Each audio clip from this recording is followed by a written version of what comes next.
Your refuge in a world gone mad, please visit the Big Talker website, bigtalker.live.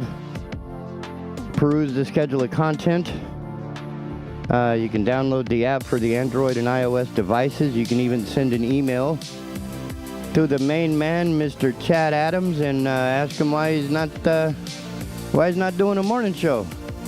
He's better at this than I am. And I think you, as the listeners, deserve quality production, quality hosts. Now, we have tried with other hosts before who have a better handle on this conservative political stuff. I mean, I'm a tech man. I do tech stuff. Anyway, the idea being that we would like to get Mr. Chad Adams back on the morning program, but he's not going to do it without you participating, possibly sending in a message. Don't call. If you're going to call the on-screen number, that's because you want to get in on the show this morning. But if you send an email that says, hey, why isn't Chad on the morning show? Who knows? We could have Chad on the morning show very shortly.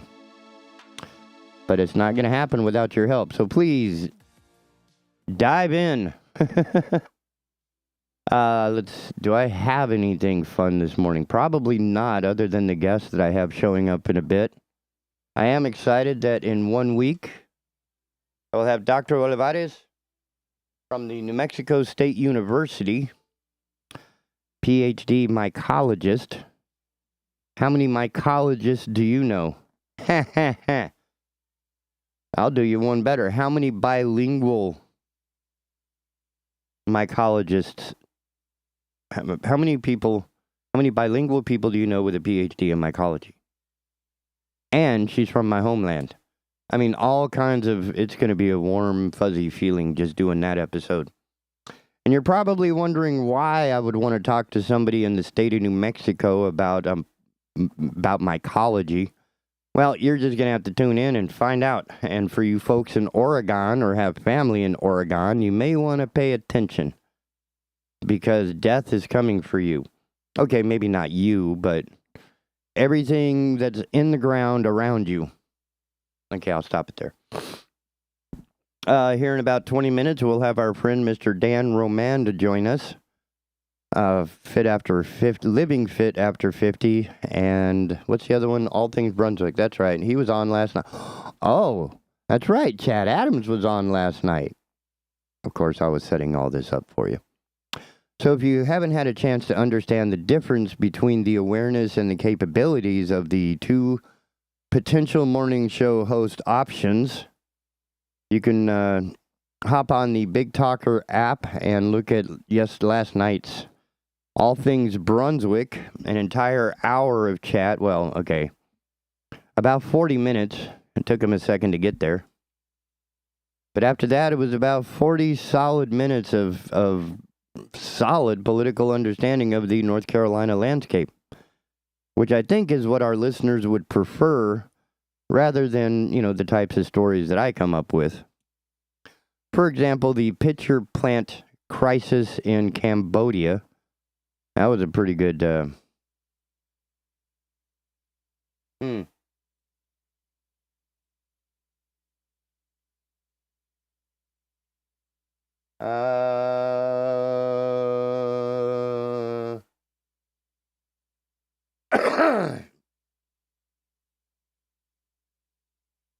Wait a minute.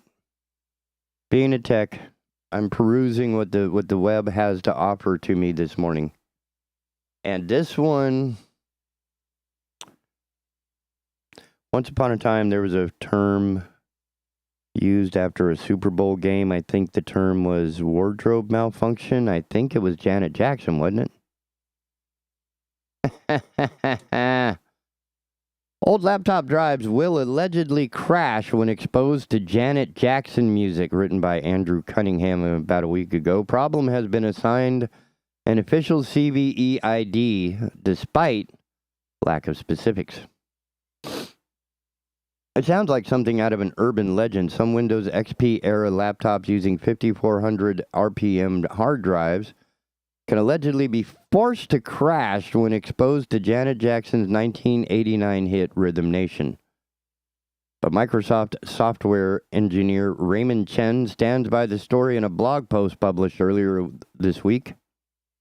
And the vulnerability has been issued an official CVE ID by the MITRE Corporation, lending it more credibility. According to Chen, CVE-2022-38392, that's a lot of problems. If only in 2022 there's 38,392 issues. Was originally discovered by a major computer manufacturer, and it can affect not just the laptop playing the song, but adjacent laptops from other PC companies as well. The specific hard drive model at issue, again from an unnamed manufacturer, would crash because Rhythm Nation used some of the same natural resonant frequencies that the drives use, interfering with their operation. Anyone trying to independently recreate this problem will face several obstacles, including the age of the laptops involved and a total lack of specificity about the hard drives or computer models. The CVE entry mentions a certain 5400 RPM OEM hard drive as shipped with laptop PCs in approximately 2005, and links back to Chen's post as a primary source. And while some Windows XP era laptop hard drives may still be kicking out there somewhere, after almost 2 decades, it's more likely that most of them have died of natural causes. The issue was also apparently partially resolved by the PC manufacturer at the time. Chen says the company addressed the problem by adding a custom filter in the audio pipeline that detected and removed the offending frequencies during audio playback. This wouldn't completely fix things, since the laptop's hard drive would still crash if they were exposed to another device that was playing the song, but Rhythm Nation had apparently declined enough in popularity by the early 2000s that the issue didn't become a widespread problem. Sound frequencies can interfere with the operation of spinning hard drives, as demonstrated in this popular old YouTube video of a man increasing disk latency and hurting performance by screaming at a server rack. So even if we can't confirm firsthand that Rhythm Nation wrecks old laptops, we can definitely say that stranger things have happened. This is a pretty specific set of situations. I will take you to a gig I did with Damona Waits, American Americas, and I can't remember the other band. We did it at, what was that joint? Calico Room. And I was there to record the gig. The first 2 bands I could not record because the SPLs, plural, sound pressure levels. That is the amount of air hitting you in the face, chest, body, knees, hands, legs, hair, was so high that it was actually knocking the arm of my hard drive off the disk. It's an older computer, and I'm saving up the money to put in a solid-state drive so I won't have that problem anymore. But I had to run a very long firewire cable into another room and shut the door just so the SPLs wouldn't cause the hard drive's head, right? Because this disks spin while the head goes in and out. And if there's enough SPL, it'll knock the head right out of alignment, right off the drive, and your computer will say, nah, I ain't playing, brah. You turn down this whatever the hell is going on. I mean, it's like an earthquake up in here. Until you turn that off, I ain't writing another thing.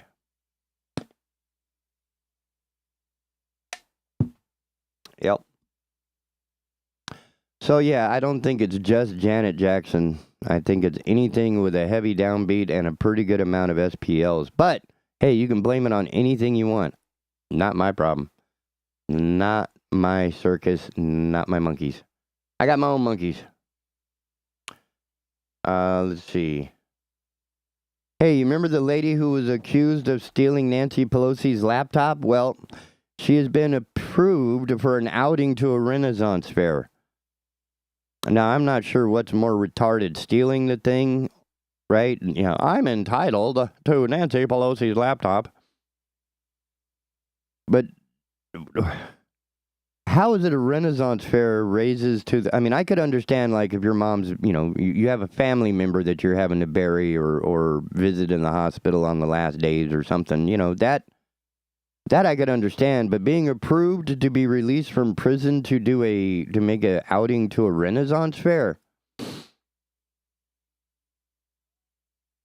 I would agree if she spent the entire Renaissance fair in the stockades with people throwing rotten vegetables and stuff at her. That I would get behind. But letting her out just to go to a Renaissance fair, I mean, I'm thinking of White and Nerdy. You got to write your name in your underwear now. I mean, my goodness. Yeah, she's probably already doing that.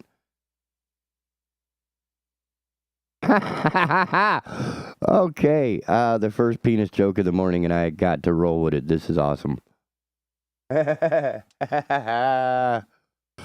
Oh my goodness. Oh my goodness. Oh my goodness, this is awesome. Oh, this is awesome. This is funny. Man ordered to pay his ex-girlfriend, this is written by Spooky, I don't know who that is, coming from Oddity Central. Man ordered to pay ex-girlfriend $1,150 after urinating in her Louis Vuitton bag. Guess where this comes from? Alabama? No. Arizona? No. Michigan? No. Florida? No. A South Korean civil court recently ordered a 31-year-old man to pay his ex-girlfriend 1.5 million won, which works out to about $1,100, $1,150, as damages for urinating in her designer handbag.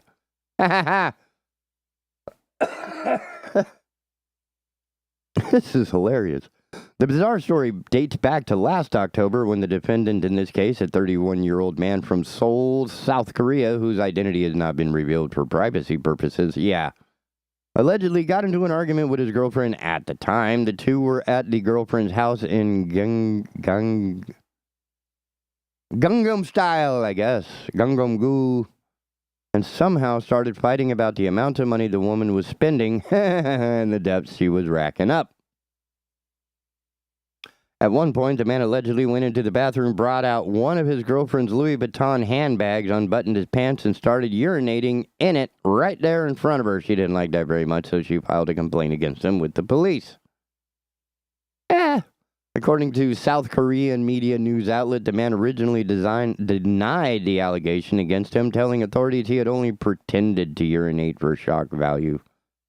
Unfortunately for him, investigators didn't simply take his word for it, instead ordering experts at the National Institute of Forensic Sciences to analyze samples taken from inside the bag.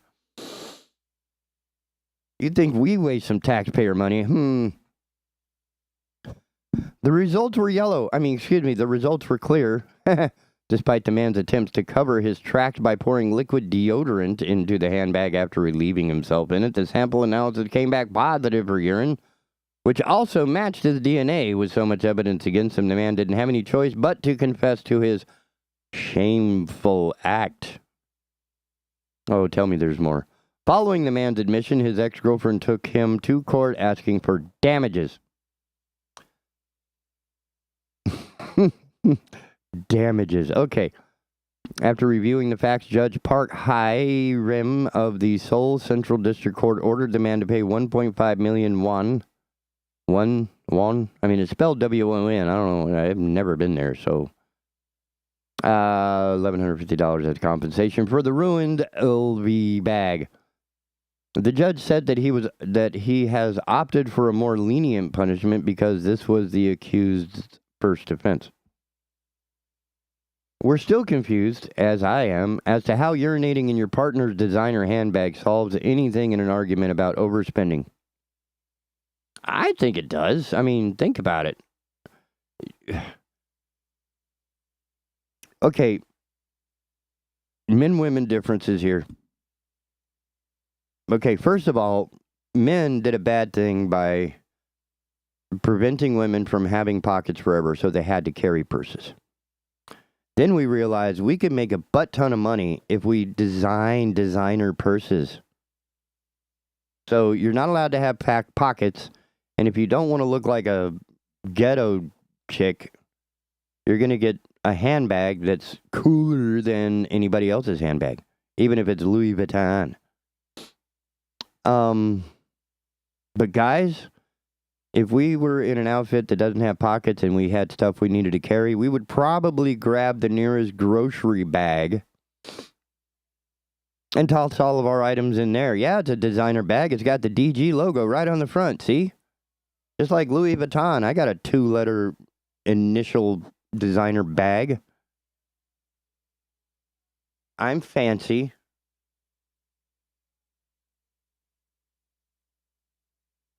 Of course, I don't think as many people would have as much fun with it, but, you know, you do what you can with what you got. Oh, that was awesome for my first penis joke of the morning. Oh. Oh. Oh. We have gone absolutely nuts. I don't even know which one. Keith, you have made my life difficult. Kilimanjaro. I just have to do Kilimanjaro. Mount Kilimanjaro, meaning kills a lot of stupid people who think they can scale the mountain. The Guardian. Thank goodness. Who wrote this? Peter Beaumont and agencies for theguardian.com. Kilimanjaro gets high-speed internet so climbers can tweet or Instagram ascent. Wow, what an investment. Tanzanian Minister hails move and says connectivity will also improve safety of porters and visitors. Tanzania has installed high-speed internet services on the slopes of Kilimanjaro, allowing anyone with a smartphone to tweet, Instagram, or WhatsApp their ascent up Africa's highest mountain. The state-owned Tanzania. There's a lot of letters involved this morning and not enough coffee. The state-owned Tanzania Telecommunications Corporation set up the broadband network on Tuesday at an altitude of 3,720 meters, which works out to about 12,200 feet. With the country's with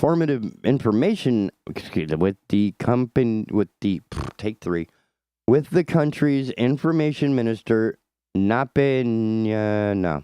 calling the event historic. Quote, previously, it was a bit dangerous for visitors and porters who had to operate without internet, he said at the launch of the service, flanked by government officials and tourists. All visitors will get connected up to this point of the mountain, Nape said at Harambo Huts, one of the camps en route to the peak. He said the summit of the 5,895-meter mountain would have internet connectivity by the end of the year. The move is the latest example of efforts to increase connectivity in the world's wildest places. The first mobile phone call from the summit of Everest was made in 2007 via a Chinese phone mast. That is in stark contrast to when Edmund Hillary and Tenzing Norgay reached the summit of the world's tallest mountain on 29 May 1953. News of their achievement did not reach the outside world until 2 June, just in time for the coronation of Queen Elizabeth II. More practically, however, the huge strides in communications devices have allowed climbers, ocean sailors, and polar explorers to have access to the most up-to-date weather forecasting and the ability to call for rescue in the event of an emergency. You're taking the fun out of it, man. I mean, the whole thing is if you got 5 drunk people heading up the side of Kilimanjaro, you got a pool going. Which one goes first and who eats the others, right? I mean, you're taking all the excitement out of this. This is, man, what a way to ruin it.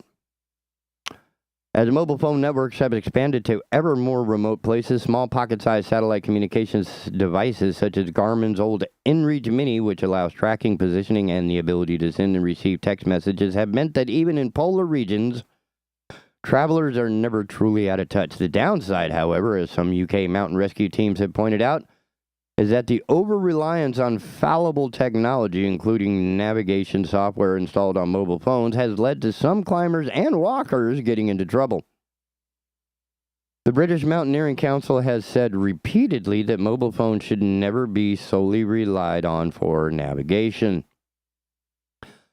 The latest moves on Kilimanjaro follow the Tanzanian government's announcement of plans to build a cable car on the southern side of the mountain, which caused outrage among climbers, expedition companies, and environmentalists.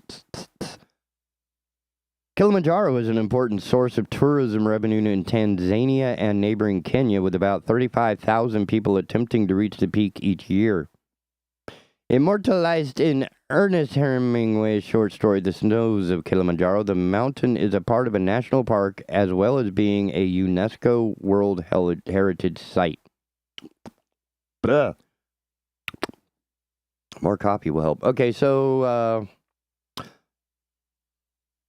the latest moves on Kilimanjaro follow the Tanzanian government's announcements that plans to build a cable car on the southern side of the mountain, which caused outrage among climbers, expedition companies, and environmentalists. Well, of course, they get paid thousands of dollars and the Sherpas get free dog food, but, yeah, you could take a tram to the top. Why not? We did it in New Mexico. I think the people in New Mexico should probably be the most upset about this, because if I'm not mistaken, I think the Sandia tram is still the longest operating tram on the planet. I could be wrong, but through most of my childhood, I was aware, because I've ridden it a few times. There's a restaurant at the top called High Finance, if you can imagine that. I mean, just the 4 sprigs of asparagus back in, 74, I think it was, 75? The 4 sprigs of asparagus was $17 as a side dish. So you do the math, fast forward a little bit, and even with a cable car, they're not going to put a White Castle at the top, okay? And if you're worried about, the outrage among climbers, expedition companies, and environmentalists. Okay, so we still go up the mountain by all kinds of means. But if you want to have a date with your girl, you probably don't want to have to hike all the way up to the top of the mountain. And at some point along the way, one of you is going to say, I need a bathroom. And of course, the guy's going to be okay with it, and the girl's going to be like, no, I'll wait till we go back to the car. I don't know what you're going to do in the car, but it ain't that. With that in mind, ladies and gentlemen, I need to find some music. Hey, let's do... Yeah, that one sounds good. Yeah. All right, with that in mind, we will be right back with our friend Dan Romand from Living Fit After 50, all things Brunswick, Full Circle Fitness, and God knows what else this guy has been up to. And I'm sure we will find that out here in just a minute when we come back right here on the Big Talker. Here at the Asylum, your refuge in a world gone mad. Don't go nowhere. Hello, I'm Matt Bennett with WWAY News. Many schools in the Cape Fear will be starting up soon, but according to the National Center for Education Statistics, enrollment numbers in public schools are down since the start of the pandemic. However, that does not appear to be the case in the Cape Fear. Brunswick County Schools says it is experiencing a steady increase in enrollment as it continues to be one of the fastest growing counties in North Carolina. Pender County is seeing an increase as well, starting the year with 500 more students than last year. New Hanover County is unsure of numbers at this point and will not have confirmation until 20 days after the start of school. We've reached out to Columbus and Bladen counties and are waiting for their enrollment numbers as well. In Pender County, plans are underway to build more houses on Eden's Lane near another subdivision project in Hampstead, which sparked controversy last year. Chase Jordan with the Star News reports the property is 400 feet away from US 17. According to plans submitted by a representative on behalf of Hampstead Investment Group LLC, the space will be divided into 4 lots with capacity for 4 3-bedroom homes. Members of Pender County's Planning Board approved plans for the project earlier this month. It's also located near the Bridgewater Landing subdivision. Last year, Hampstead residents voiced their concerns with construction on that project after unauthorized land clearing nearly affected 2 old cemeteries. And a Wilmington nonprofit has a new initiative that focuses on tackling litter in our waterways and oceans. Thanks to a grant from Keep America Beautiful, the group Keep New Hanover Beautiful has received 4 sea bins to distribute throughout the county. Sea bins are motorized waste baskets that filter debris out of slow-moving areas of water. 3 of them are in Port City Marina, 1 is in Bradley Creek Marina. The sea bins collect bottle caps, straws, cigarette butts, and paper. Volunteers then sort and recycle those items. For more on these things.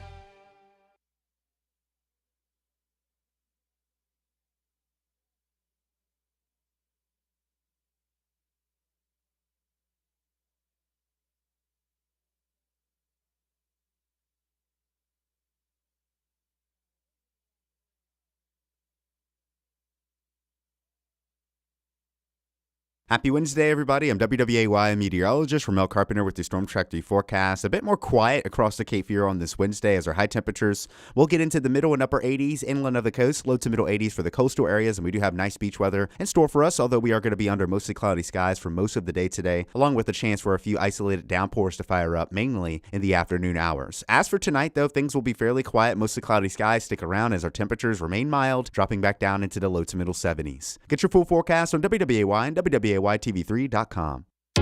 This news and weather is brought to you by Two Men and a Truck. For your free quote, go to twomenandatruck.com. twomenandatruck.com.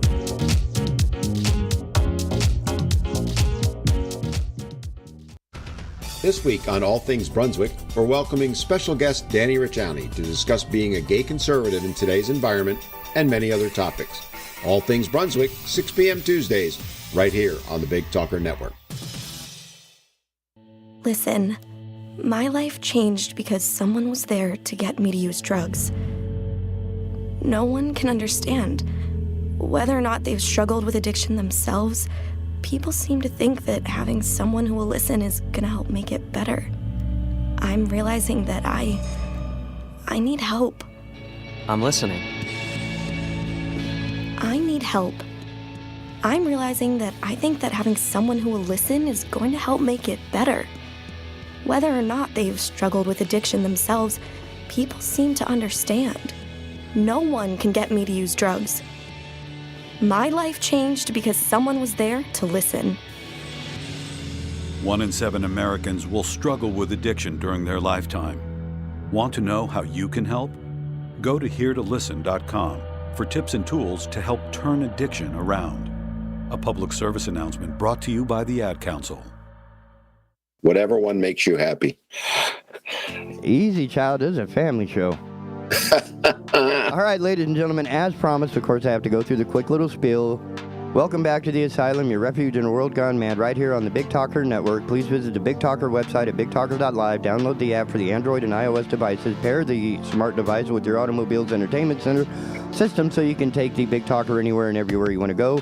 Peruse the schedule of content, and there's also an email link that you can click on to send any comments, questions, concerns, compliments, critiques, or query the administration as to why there's an idiot running the morning show and why Chad Adams is not a part of it. Then, as I promised, Mr. Dan Romand, and I'm confused this early in the morning. I'm not sure to put your font as Living Fit After 50, All Things Brunswick, Full Circle Fitness, or Walking Sex Lawsuit. Lawsuit. Well, I mean, nobody wants to see my ugly face anyway, so put them all up there for all I care. So it sounds like you're a little wired this morning, huh? I'm trying to keep up with the pace of the world around me. Well, I think the first thing you should do... Socially acceptable drugs to do that. I think the first thing you should do after you get off the air is record that spiel so that you can just hit the button so you don't have to say it over and over again. It was an excellent one, by the way. And I will tell you, I've downloaded the app. I was listening in on my car as I was driving down to do All Things Brunswick last night. So isn't that cool? I do as I say. You know, and it was a really good show last night. Or if you heard the replay of the previous week's All Things Brunswick, I forget it might have been music. Actually, I was listening to myself. Yeah, so because there's an interesting schedule on Tuesday that I run last week's All Things Brunswick just before the new one. Oh, really? I didn't know that. To sort of get people into the vibe, and that way they're sort of refreshed on the insanity of the previous week. And it was fun last night. I think I surprised a number of people with my appearance. No one was expecting that. I had no idea you were coming. It was nice to see you, though. It was. I even got a sandwich out of the deal. That was... Well, I mean, I get paid. Bill pays me in coffee. I hope he's listening right now. He could up the quality a little bit, but, you know, actually, the coffee he brings me is excellent. At least it's not chock full of nuts. I actually have a can of that in the closet behind me as my emergency stash. If you look at the ingredients, not one word says coffee. Yeah, I know. It's like bark and tree twigs and what not do they good for call your it? health. Now, you're talking about health, and apparently there's some, I didn't even know, who are these guys? So did you, You didn't hear that the CDC came out with some new, let's call it information, earlier this week? I was in Bolivia. So, so were they apparently. So, Rachel Walensky, I don't remember her name because I really don't care, basically came out and admitted they foobarred the whole thing. And I'm going to try and be polite about it as much as I can. But basically they were saying that, they weren't getting the data out that needed to be released when it came to COVID. They were very slow with it. The data they were giving out was not necessarily correct. And, from the political side, they're going to get hammered. I don't want to go there. I want to go fitness side, if that's okay. Even to this day, what's happening is they're not talking and telling people what they really need to do, which is fix their damn health, right? I have put down the Cheetos. Yeah, I have yet to hear Fauci, her, or any of them come out and say, "Hey, maybe we need to drop a few pounds. Maybe we need to focus on our nutrition, get out and exercise." Take, for example, vitamin D or whatever. I don't know, man. We need more Buddhas. Well, we have 80% of us are Buddhas at this point.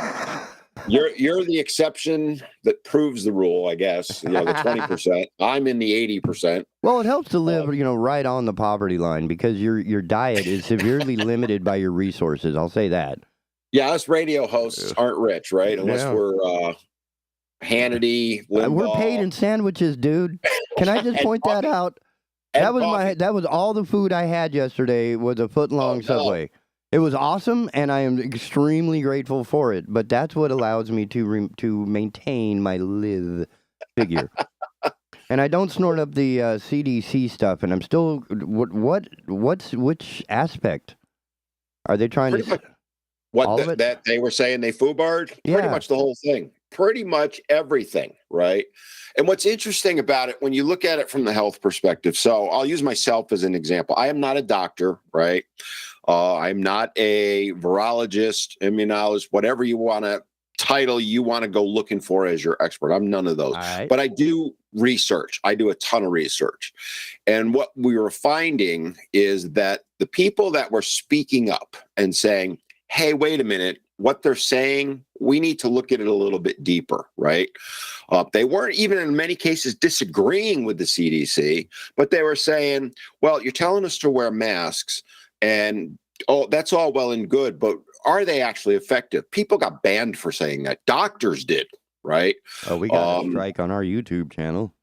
I got banned, flat out banned on 2 social medias for saying in July of last year, so a little over a year ago, after our president had said, well, if you get the vaccinations, you cannot get COVID and you will not transmit it to anyone else. He factually said that. It's out there, right? And I came on and said, well, I've been listening to other doctors and all that going, that may not necessarily be the case. And they were calling them, I don't know what the term, I'm forgetting, like crossover cases or outliers or all that. They were manipulating because they knew that the vaccine was not stopping you from getting or transmitting it. I mean, it's proven out, right? We all know that. This sounds like something I heard in the mid '80s. Herpes, I believe, or one of those STDs was, suddenly cured. Oh wait, no, it's not. No, it's not. And you're seeing them, by the way, repeat this thing with the monkeypox, right? They're not giving all the data out. Now, again, I'm not trying to attack them per se on the medical side of it, because in a lot of cases, they were responding to the initial data they had. And that's part of the problem, right? They panicked, for lack of a better term, and said, we got to do something, so we'll just dump this data out. And in many cases, the data was correct. In a lot of cases, though, the data was completely incorrect. Masks have now been proven, cloth masks in particular, ineffective completely. I read one study not too long ago, 1% difference So is it better? Absolutely. It's proven 1%. Was 1% a reason to shut all businesses down? No. Well, keep in mind that we're still fighting chem wars over 1% of Gen X in the water. Right. So 1%, while it's 1 part per 100, is not pointing out that 1 part per 100 is toxic. It's 1 part per trillion that it becomes less toxic. So we need not 1%, but we need like 0.0001%. Yeah. And that's how they manipulate things. And you know, we as good. Hey, we did 99% of the work. But and there's studies out there.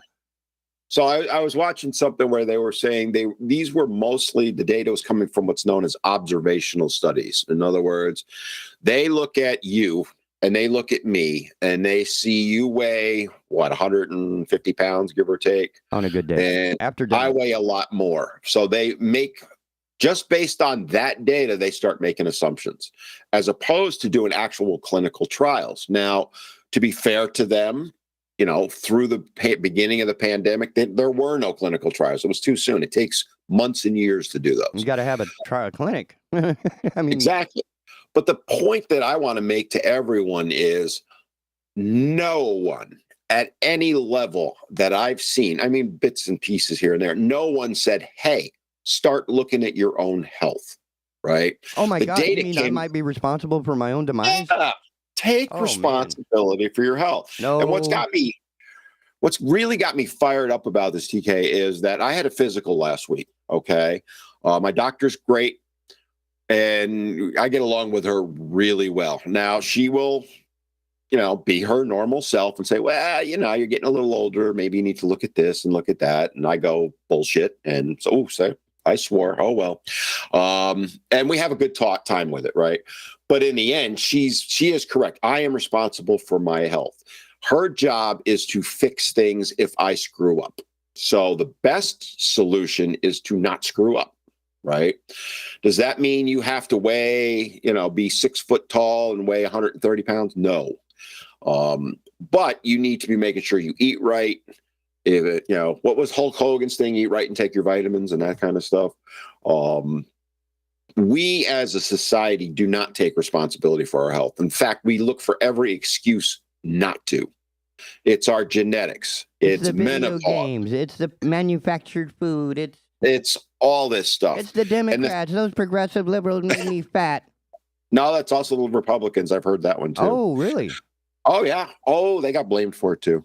And you that's because you made ketchup flavored ice cream. What the hell was that about? Sorry. Oh, no, there's one going around on TikTok, Doritos ranch flavored ice cream. Go watch it. Oh, no. Yeah, exactly.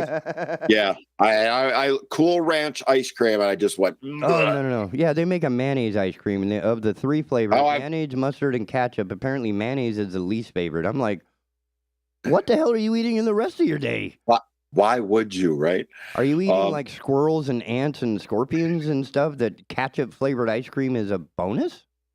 Yeah, but at least squirrels, ants, and what'd you say, scorpions are protein. Yeah, they're a lot more lean than your average, bacon strip. But it's just funny how the government in general and the media doesn't want to address that most of the deaths that occurred due to COVID were related to age was part of it, but really the comorbidity with that was things like obesity, diabetes. Those were the real risks, and they still won't acknowledge that. I have seen very little, even though there's data out there showing that, very little acknowledgement of that from whomever at any level, state or local. And that's the problem is, whatever side you're on masking, vaccine, I don't care. The reality is when you look at me, I've never had COVID, right? I fit into, I'm over 50. I am not thin. Technically I'm obese. And apparently all of those things. And I went through the last 2.5 years. I can tell you right now, I wore a mask 21 times total because I tracked it. I am around people all the time. I have not gotten it. Does that mean I'll never get it? No, At some point I will, because it's inevitable. I'm sure I've had it a couple times. Yeah. I've never worried about it because my health is really good. As my doctor said last week, you have the blood of a 30-year-old, right? My blood numbers came back outstanding. So it's because I take care of myself. Crips are coming after you now. What's that? The Crips are going to come after you now.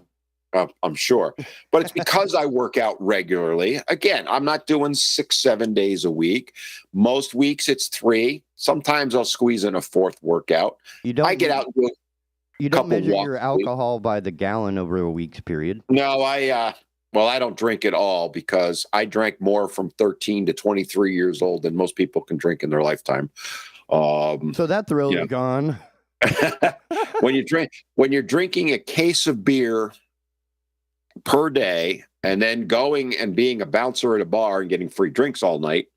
And the bar one of the bars I was a bouncer at was 23-ounce vodka and cranberries.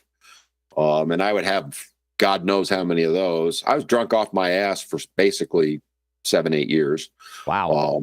I don't deny it. You did it young enough when your body could take it, process it, and then you stopped before your body said enough. Yes, and I was able to just say I'm done.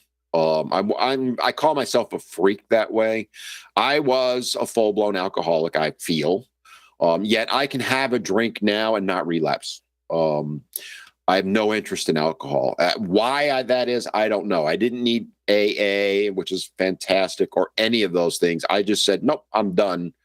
And for the better part now, 35 years. On average, I may have, this year I have not had a single drop of alcohol the entire 2022. 2021, I think I had 3 drinks total. I just have no interest. It's a personal responsibility, which is diluted in the 21st century, it seems.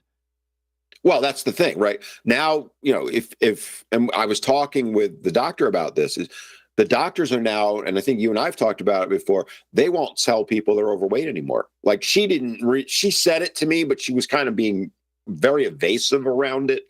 And I'm like, you can tell me, I don't care. Normally a person your height should only weigh whatever, right?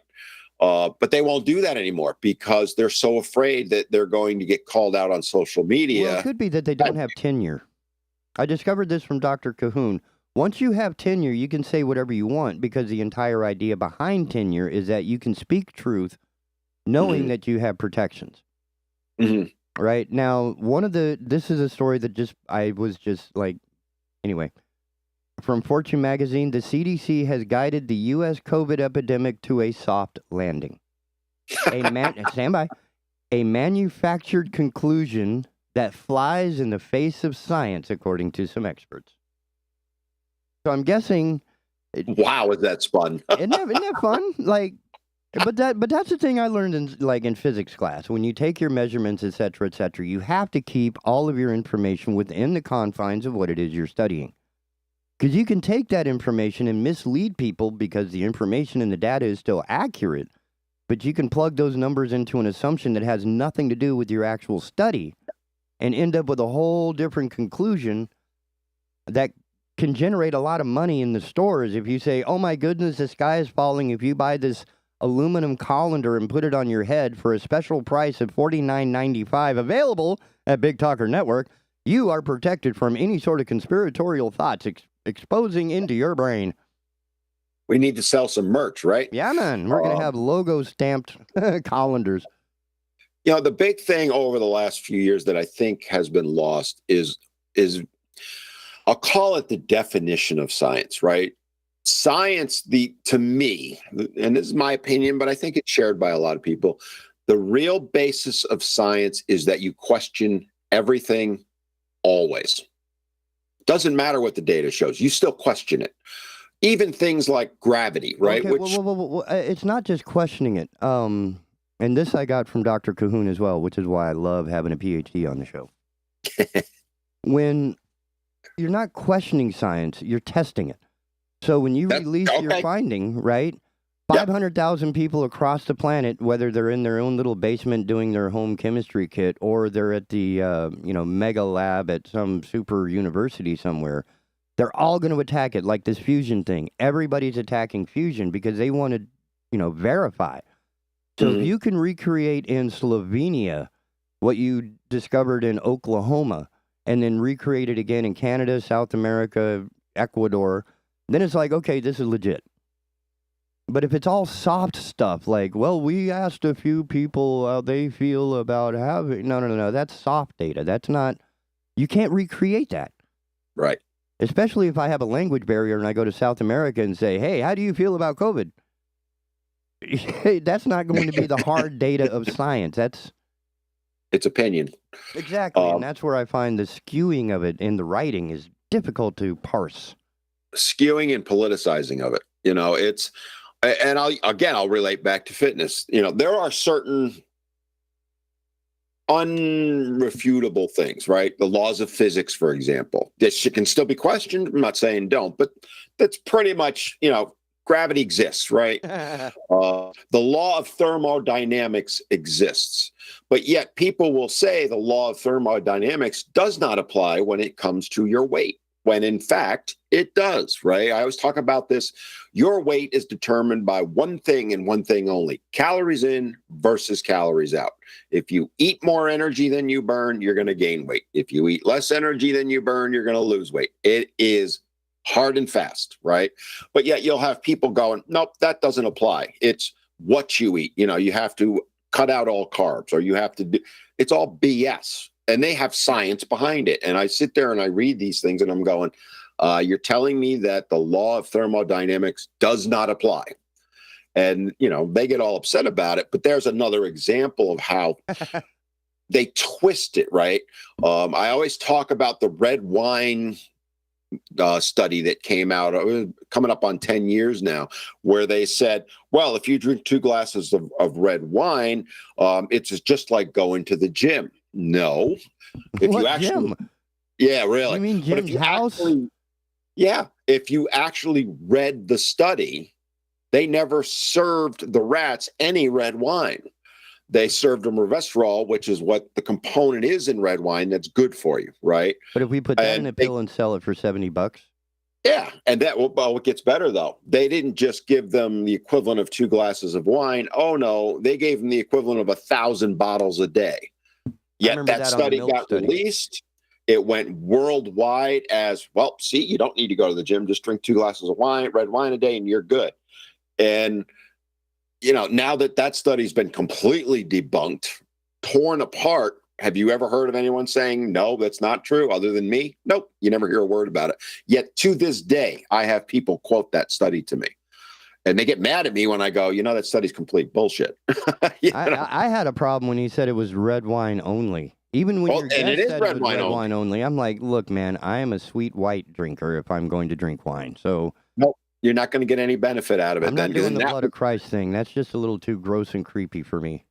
Yeah, they actually, as part of the study, because, see, I'm one of those sickos that actually reads the studies themselves. It's really good if you need to fall asleep. Go read some of these studies. Better on audio tape. But they said white wine does not have the same properties. It doesn't have the abilities. So, again, no. Data, right? Data was presented, but it was twisted. And the reality is it was twisted by the media, because right towards the end of the study, in a study, they have conclusions at the end. They were very specific in saying this should not be construed to say that exercise is not necessary if you drink wine. I'm paraphrasing it, but it was very specific in there. Never heard a news media announcement about that ever. Well, because they didn't have any investment in a winery. Well, not only that, but are you going to click on an article that says, red wine, it might be good for you, but, you still got to go to the gym? No. Yeah, you got to spend it somehow. Yeah, if red wine is good for you and it's just as good as going to the gym or something like that. I mean, there were different headlines. And that's where the media gets involved. And we're seeing this again with COVID. I think to some extent we're seeing it a little bit with monkeypox, which is an issue. I'm not saying it's not. I'm not trying to downplay it in any way. But they're drumming it up, right? It's constantly drum up. Yet when you look at it and the number of cases versus the number of people, it's a relatively small thing. But fear drives eyeballs, right? You're in the media, this. Yeah. eyeballs and ears. It's all they care about. It's how many likes can we get? How many shares can we get? Clickbait, all of that stuff. How many YouTubers have gone completely over the edge just for that extra click? Exactly. And that's a mental health part. Yes. It has nothing to do with the fact that you're, never mind. No, you're right, though. And then people like me who do speak up, we get canceled, right? I got banned off of 2 social medias for daring to say, hey, wait a minute, the vaccine, well, it might not actually protect you from getting COVID, and you might still be able to spread it. We're not sure yet. That's pretty much still going to call it a verbatim. vaccine, even though there's nothing about it that's vaccine-like. That's pretty much verbatim what I said, and I got banned for spreading misinformation. We just got knocked off of Facebook and YouTube and Twitter. Oh, my God. No, I'm kidding. Oh, wait, you're good on YouTube, because now this is the other thing that came out this week. YouTube expressly has now stated you can say masks did not have the effectiveness they thought they did, whereas they were banning people. Now, I'm going to appeal to YouTube and go, I want my account back. Because you banned me for saying that. Now you're saying it's okay. Give me my account back. Do I think I'm going to get it back? Zero chance in hell. Because it's been 13 months. YouTube was one of them. YouTube. And I actually got suspended on Facebook for 30 days for saying it. And it's just, the point with all of it is, to kind of circle it all around, is people need to take ownership of their own health, right? I'm 59 years old. My latest physical, phenomenal. It just phenomenal, right? Do I take perfect care of myself? No. Do I have 6-pack abs? No. Could I? Sure. I don't want to do the work, right? To get my body fat to 5%, I ain't doing it. I am not going to live on burpees, broccoli, and chicken. Sorry. Does that make me a horrible person? Burpees? No. Huh? Who makes burpees? Oh, that's a trainer phrase. If you want to get in shape, it's burpees, broccoli, and chicken. That's where that broccoli and chicken with some cheese I'm good with, but what's this burpee thing? No cheese. No, I'm doing the cheese. There's no way I'm getting broccoli down this gullet without some cheese, bro. And you can't use butter on your broccoli. Okay, foul. Yeah, and your chicken pretty much has to be plain chicken breast. That's what, in theory, you have to eat. It's laughable. This is one of my arguments that I will push back on 24/7. We are not. I mean, we are an engine, right? Our physical body is an engine. We require fuel, known as food, and we have exhaust or a waste product as a result of that fuel, and everything in between. We have to do this. It's not like I can fill up my car once a week. I can't eat once a week. I have to, once a day is pretty much the limit for me before I start going a little bonkers. So when taking in this fuel every day, we as humans, since the earliest times, have been adding stuff like trees and twigs and bricks and whatever else into our food to make it less boring. More palatable. Yep. Right? Because, can you imagine how your poor dog feels eating the same bag of crap day after day? Right? So chicken, one of my favorite animals on this planet is cow. Jackets, I love them boots, ribs, steaks, burgers. What? The only thing I don't like about the cow is the brain, the tongue, and the eyes. Everything else is usable at some level, right? Well, you can eat the tongue if you had to. I'm not going to. I've seen it on the deal, and I'm like, nah, that's actually one of the best proteins there is in a cow. That's fine, but I'm also not eating the scorpion. But the idea being that there's more variety in our diet as a result of not wanting to, be bland. Right. And I think that's unfortunate that people take this to the extreme, where, for example, Doritos and McDonald's taste fantastic. And they're supposed to, because they're coated in the chemicals, et cetera, to get you addicted, to keep shoving this crap down your belly. Boom. You got it. The moderation, which is one of the very few things that my father ever gave me that was useful, has played out. Moderation, if you want to get drunk, that's fine. But if you get drunk 3 times a week, every week, it's going to be a problem. So the moderation is up to each person, and I think we have lost sight of what it is to be moderate for ourselves. Oh, I completely agree. And it's almost become a cuss word in the political realm. In every realm, I think it has. Political, societal, every realm. And that ain't helping. It's making things far worse, right? You're nailing it. You're talking about what I talk about with people. We have our weight loss program, and one of the things that people love about it and hate about it is that we talk to them honestly, and we say, you know what, you can't go the rest of your life with no carbs, because they've all done keto, right? What are you going to do 10 years from now when you want to have a piece of cake? You're going to say no? Well, no, I'm going to have my cake. Well, that's not going to get you anywhere if you're still trying to do keto, right? I tell them, did you do Atkins 20 years ago? Why aren't you still doing it? Well, because it's boring. Exactly right. And this speaks to what you're talking about. We need to be able to enjoy the things that we eat. Does that mean we have nothing but Doritos and Snickers bars or whatever? No. But you could lose weight doing that, because it's calories in versus calories out. You could literally live from a weight perspective on Cool Ranch Doritos, Snickers bars, and Pepsi, right? As long as you ate less than you burned, you would lose weight.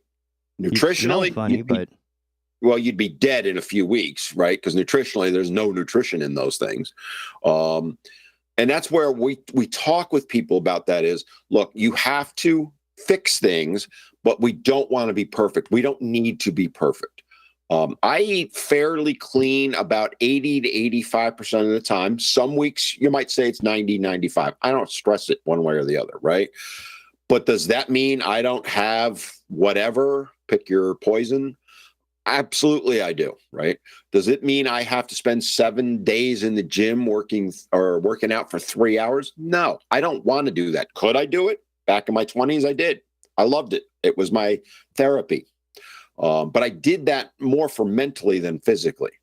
Now at 59 years old, I try and get 3 workouts in, maybe 4 each week. I try and eat good 80 to 85% of the time. Like I said, sometimes it's a little bit more. Sometimes it's a little bit less around the holidays. I don't worry about it, right? I work out because I want to be stronger. I want to maintain my mobility. I don't want to be a burden on my family. I don't want to end up in a nursing home. That's the reason I work out. I don't work out to look good in the mirror or please somebody else, because I don't care what anybody else thinks. Well, even if I wasn't, that's a good point. Yeah, Bill's mentioned that one to me before too. But even if I wasn't, I wouldn't care, right? The reasons that drive me is my wife was a nursing home administrator for 30 years. I used to go have lunch with her in the nursing home, and I would look around at people that are your and my age who are in a nursing home already and can barely do anything. They can't move or all that. They're doing the Thorazine shuffle. It's so sad, right? They've got potentially 25, 30 years left to live, and they're going to be sitting on a couch watching TV all day long.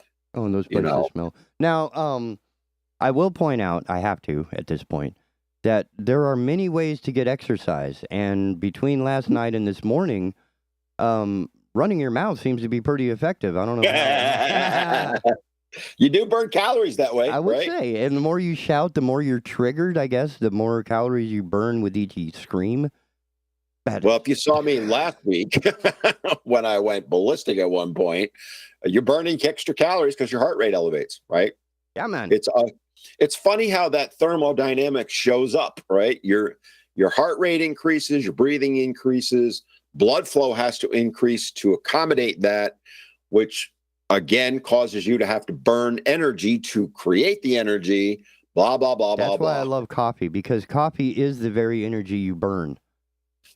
Mine's right here, my friend. I'm still working on it. Yep, I got a 3/4. That's my one vice, right? That's my one vice. And I've had this discussion with my doctor many times. She's like, because I drink equivalent of about 2, sometimes 3 pots of coffee a day. And the doctor's like, you can't be drinking that much caffeine, blah, blah, blah, blah, blah. And I say, Doc, I don't drink. I eat pretty well. I exercise regularly. You got to give me something. Right? You got to give me something. But I will say, the first day that you do not get that first cup of coffee on time, your head probably splits open like mine does. Oh, if I don't have a cup of coffee in my body by say 7:30 in the morning, headaches, all that. I am caffeine addicted. I'm an addictive person, right? It was alcohol at one point. Some would argue it was food at one point, and it was. Now it's coffee. It's caffeine, right? Now I used to drink coffee 10 years ago. I was drinking coffee till 8 or 9 at night, and it never affected my sleep. Now I at least try and cut it out by noon and switch primarily to iced tea and water. It's the diuretic that gets me. Well, yeah. Well, you go to bed at 10 and I'm up at like 2 and 4 and 6. That might not necessarily be the diuretic. That might be a little thing called your prostate, because I'm dealing with that also. But again, I'm barely 57. I'm fine. Okay. That's when I got diagnosed, my friend. I mean, I think Hamilton and Franklin did better than that, and your boy had the massive gallstones when he went to, or whatever it was. He was under extreme duress when he went over to France to get us some guns, some bullets from the French government, and he was just like a complete medical wreck. But he still slapped on a smile, downed a couple of glasses of the French, what do you call that, social lubricant. Yeah. He was fine. So, if it starts getting too much more painful, I'm just going to follow his lead and get hammered, and I won't worry about it. I won't feel it. It works now. I mean, I have a busted wrist and my leg's a little messed up, but with enough of these socially accepted medicines, I'll get through the day. I'll get through it. We all do. That's how you do it, right? We all have our different ways of getting through the day. The thing is, as I always tell people, I'm going to blame it on the conservative movement in Congress. Oh, what? None of it makes sense. That's why I should not be a morning show host. But if I'm going to blame it on somebody, I'm going to blame it on something I don't understand. I think you do a great job hosting, and I look forward to our chats every single week. So, you have a show this Friday with a special guest, and I need you to help me pack that into something that makes sense. So we have, and I'm just going to use his first name because I cannot say his last name. Lori is going to be handling the introduction Friday because I will butcher it. And his first name is Bjorn from which is a wicked cool name, by the way. Yes, I love that name, actually. He's coming on, so he's going to talk about. So one of the things we want to do with the Living Fit After 50 show is not just focus on diet and working out, right? We want to talk about living fit after 50. And one of the things that commonly comes up is as we get older, our houses are getting older too, and we have to do things to maintain them and things like that. And a lot of older people end up getting ripped off, right? We hear the stories pretty much every day. So Bjorn's going to come on. He's going to talk about a bunch of stuff. But one of the things that I want to address is, how to see when let's say you need your roof replaced, what should the questions be that you would ask as a consumer? What should you be looking for? Stuff like that. Because how does that translate to fitness after 50? Well, if you're someone who's handed somebody, I don't know, $15,000 to do your roof and they disappear, you think that might cause a little stress in your life? Or if it's done as a bad job and you end up with black mold all down the inside of your house. There you go. So it's what we want to do with the show is bring up things like that occasionally. Most of it is going to be health and fitness related, but we don't want to just exclude these things. We're going to down the road, we're planning on having a financial person come on to talk a little bit about that, because when you look at your overall health, it's all these outside influences that directly affect it. So if you can become a little bit more knowledgeable on things, and I'll be the first to admit, I got ripped off about 5-6 years ago. When we lived up north, we needed our driveway replaced. Contractor who was recommended by multiple people came, quoted us a quote. It was like $4,000. He came in, he said, I got to do the base coat first because they had to tear out the old driveway, and then I'll come back and do the second coat, right? The second layer. Well, he did the first one and said, can you pay me now? And I was a dumbass. I paid him. And he literally ran to the bank, cashed the check, and we never saw him again. My bad. I was an idiot. I should have said, I'll pay you half. And I look back at it now. The problem is I know better, but I just for that day didn't, right? I was actually focused on something else completely with the business. And that was where my attention was, and I let that slip. And it was funny because I was good friends with our bank manager, and the bank manager called me and go, this guy's got a check and he wants to cash it right now. And I'm like, Jesus, I just handed it to him an hour ago, right? And Brandy was her name, the bank manager. She goes, should I cash it? I'm like, yeah, go ahead. And then long story short, he never came back. That was my fault. Yes, he's not a nice person, but it was my fault. And that's where we want to talk a little bit about that on Fridays, how to protect yourself, because it does directly affect your health. As I look back at now, my heart rate is elevated right now, just sharing that story, because I'm and you're pissed, gonna hate it right? that I need to kick us all off and start over with the next guest. Yeah, but I'll leave it at that. But yeah, we got a really good show on Friday. Come check it out. Living Fit After 50, 1 o'clock on Fridays. Don't forget All Things Brunswick too. We got a really good show on that coming next Tuesday. I'll leave it at that because I know you got to move on. Yeah, the promo is running for that, and I cannot remember the gentleman's name, but it's quite an interesting and unexpected angle on conservative movement. I was not expecting this at all. Really? Not at all. Why? Traditionally, in my experience, when dealing with redcoats, there's an overwhelming condescension to alternate lifestyles. You're stuck in the 80s, my friend. 70s and 80s. That's when I started touring, so... That debate ended about 30 years ago. It's out there, but you're looking at the fringe, not the main. The majority of people of any ilk could care less whether a person is choosing an alternative lifestyle. I could care less. You do whatever you want, as long as it doesn't affect me. Here's my rule. I don't care what you smoke, what you poke, or how you vote. Just don't tell me about it. I do not care. Your sex, your politics, and your religion are private and should remain so. The moment you try to advertise it, you violate. You would now. Do you think my viewpoint's different than yours? I don't care that your viewpoint is different. Well, what I'm just asking you. Do you think it's any different on which subject? On any of it? In some cases, oh yeah, because your experiences are different than mine. For the most part, though, I am in complete agreement with you. 100% agreement with you, and that's the problem, including putting Trump in prison. Wait. If he's not, let me answer that. If he's actually committed a crime, yes. What about, over the last 30 years, I know there's at least one or two that got kind of glossed over, Central Park 5 being one of them, but that's a liability. You could name any, but you could make the same argument on anybody on the left too, right? It's politics. They get away with literally with murder, right? I'm still waiting for the Ghislaine Maxwell, convicted of child sex trafficking to no one. It was to someone, but they're dead. Oh, well. He hung himself, as we are told. Yeah. But, my point to kind of conclude that is you and I are pretty much in agreement on most of that stuff. And that's reality for most. I actually consider myself a conservative libertarian more than anything else. I really do. I have morphed that way because I want the government out, period. They serve no purpose at this point to me.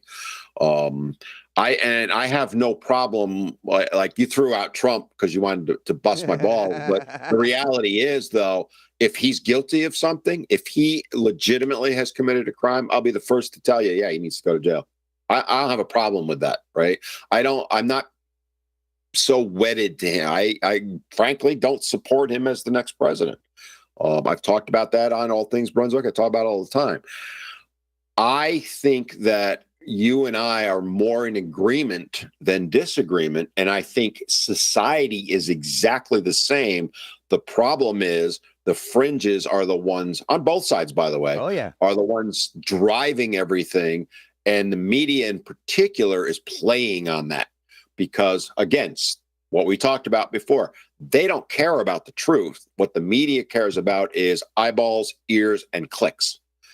And, That's you how and we I sell getting carpet, cars, and candy bars. Right. So you and I being maybe opposites in a lot of respects, but generally in agreement on many things, that's not going to get somebody to click or listen, right? Arguing, screaming at each Outlandish other. behavior. Yeah, that's what's going to drive it. And that's the problem that we see My with name society. is, what was it? My name is whatever, and my pronouns are, I'm an asshole.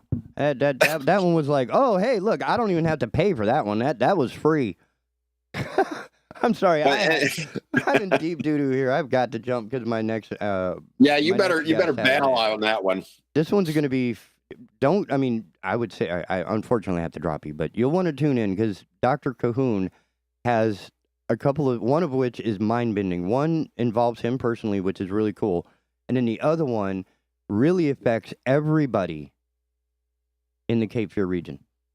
Well, here's what I'll do. See, I got my phone right here. I have the app on it. I have the app on it. In fact, if you want me to show it, hang on.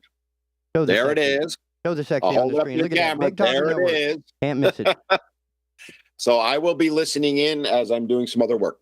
Sweet. I think you're going to appreciate it. And for Alrighty. everybody else who's wondering what the hell I'm talking about, Dr. Larry Cahoon from Cape Fear Riverwatch will be up next, and he has some amazing news. So don't go nowhere. The Asylum, your refuge in a world gone mad, will be right back after these messages. You're tuned in to the Big Talker Network, Wilmington, North Carolina's premier internet station for news and talk radio programming. Find us online at bigtalker.live.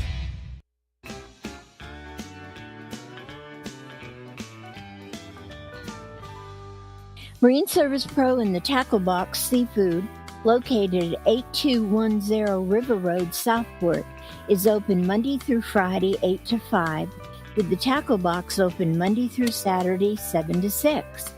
Marine Service Pro is a full Suzuki and Tohatsu dealership. They deal in pre-owned boats, full service and repair, with certified technicians in all engines, and fiberglass specialists. The Tackle Box offers fresh, local seafood, live bait, a tackle shop, and fish packing and shipping. They also offer a full-service U-Haul dealership. Spend time with Leon or Jenny for one-stop shopping at Marine Service Pro and the Tackle Box Seafood, 8210 River Road, Southport. Hello, I'm Matt Bennett with WWAY News. Many schools in the Cape Fear will be starting up soon, but according to the National Center for Education Statistics, enrollment numbers in public schools are down since the start of the pandemic. However, that does not appear to be the case in the Cape Fear. Brunswick County Schools says it is experiencing a steady increase in enrollment as it continues to be one of the fastest growing counties in North Carolina. Pender County is seeing an increase as well, starting the year with 500 more students than last year. New Hanover County is unsure of numbers at this point and will not have confirmation until 20 days after the start of school. We've reached out to Columbus and Bladen counties and are waiting for their enrollment numbers as well. In Pender County, plans are underway to build more houses on Eden's Lane near another subdivision project in Hampstead, which sparked controversy last year. Chase Jordan with the Star News reports the property is 400 feet away from US 17. According to plans submitted by a representative on behalf of Hampstead Investment Group LLC, the space will be divided into 4 lots with capacity for 4 3-bedroom homes. Members of Pender County's Planning Board approved plans for the project earlier this month. It's also located near the Bridgewater Landing subdivision. Last year, Hampstead residents voiced their concerns with construction on that project after unauthorized land clearing nearly affected 2 old cemeteries. And a Wilmington nonprofit has a new initiative that focuses on tackling litter in our waterways and oceans. Thanks to a grant from Keep America Beautiful, the group Keep New Hanover Beautiful has received 4 sea bins to distribute throughout the county. Sea bins are motorized waste baskets that filter debris out of slow-moving areas of water. 3 of them are in Port City Marina, 1 is in Bradley Creek Marina. The sea bins collect bottle caps, straws, cigarette butts, and paper. Volunteers then sort and recycle those items. For more on these stories, you can head on over to WWAYTV3.com. I'm Matt Bennett. Have a great day. Happy Wednesday, everybody. I'm WWAY meteorologist Ramel Carpenter with the Storm Track 3 forecast. A bit more quiet across the Cape Fear on this Wednesday as our high temperatures will get into the middle and upper 80s inland of the coast, low to middle 80s for the coastal areas, and we do have nice beach weather in store for us, although we are going to be under mostly cloudy skies for most of the day today, along with a chance for a few isolated downpours to fire up, mainly in the afternoon hours. As for tonight, though, things will be fairly quiet. Mostly cloudy skies stick around as our temperatures remain mild, dropping back down into the low to middle 70s. Get your full forecast on WWAY and WWAYTV3.com. This news and weather is brought to you by Two Men and a Truck. For your free quote, go to twomenandatruck.com. twomenandatruck.com.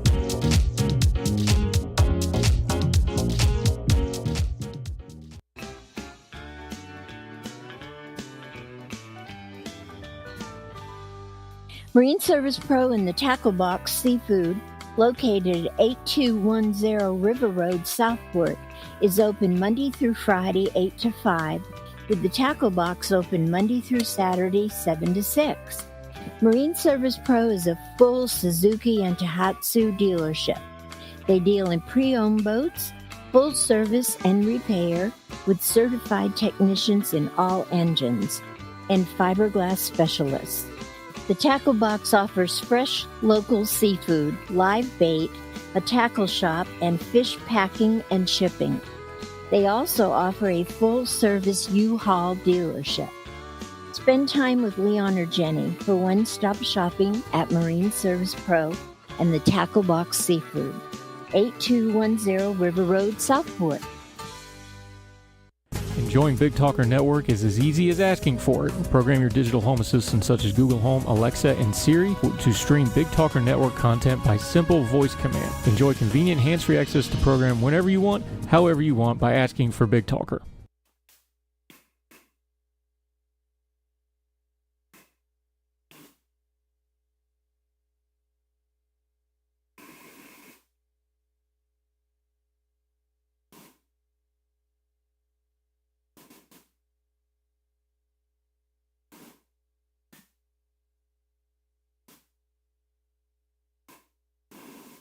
I did screw it up. So close. So close. Hey, welcome back to the Asylum right here on the Big Talker. We have Larry Cahoon, Dr. Larry Cahoon from the Cape Fear Riverwatch, also of UNCW, and I wanted to announce before he lets loose, next week we will have Dr. Olivares from the New Mexico State University, a PhD in mycology. Do you know how hard it is to find somebody in such an arid environment who studies ecology? I just thought I'd point that out. Yeah. But right now, we have the latest media superstar sensation, Dr. Larry Cahoon, featured in a Star News, I think it was, article? Yes, yeah. And how did that come to be? You're now a celebrity, boy. Well, yeah, that and $5 will get me a cup of coffee at not at Starbucks. Port City, Java. Oh yeah, there you right. can. Yeah, they have a good deal. Yeah, right. Of course, I make my own because I control what I intake that way. Yeah, the article was on the front page of the Star News on Friday, and it was about coastal flooding. And that can't happen here. Yeah. We're familiar with that. We just had it this past weekend.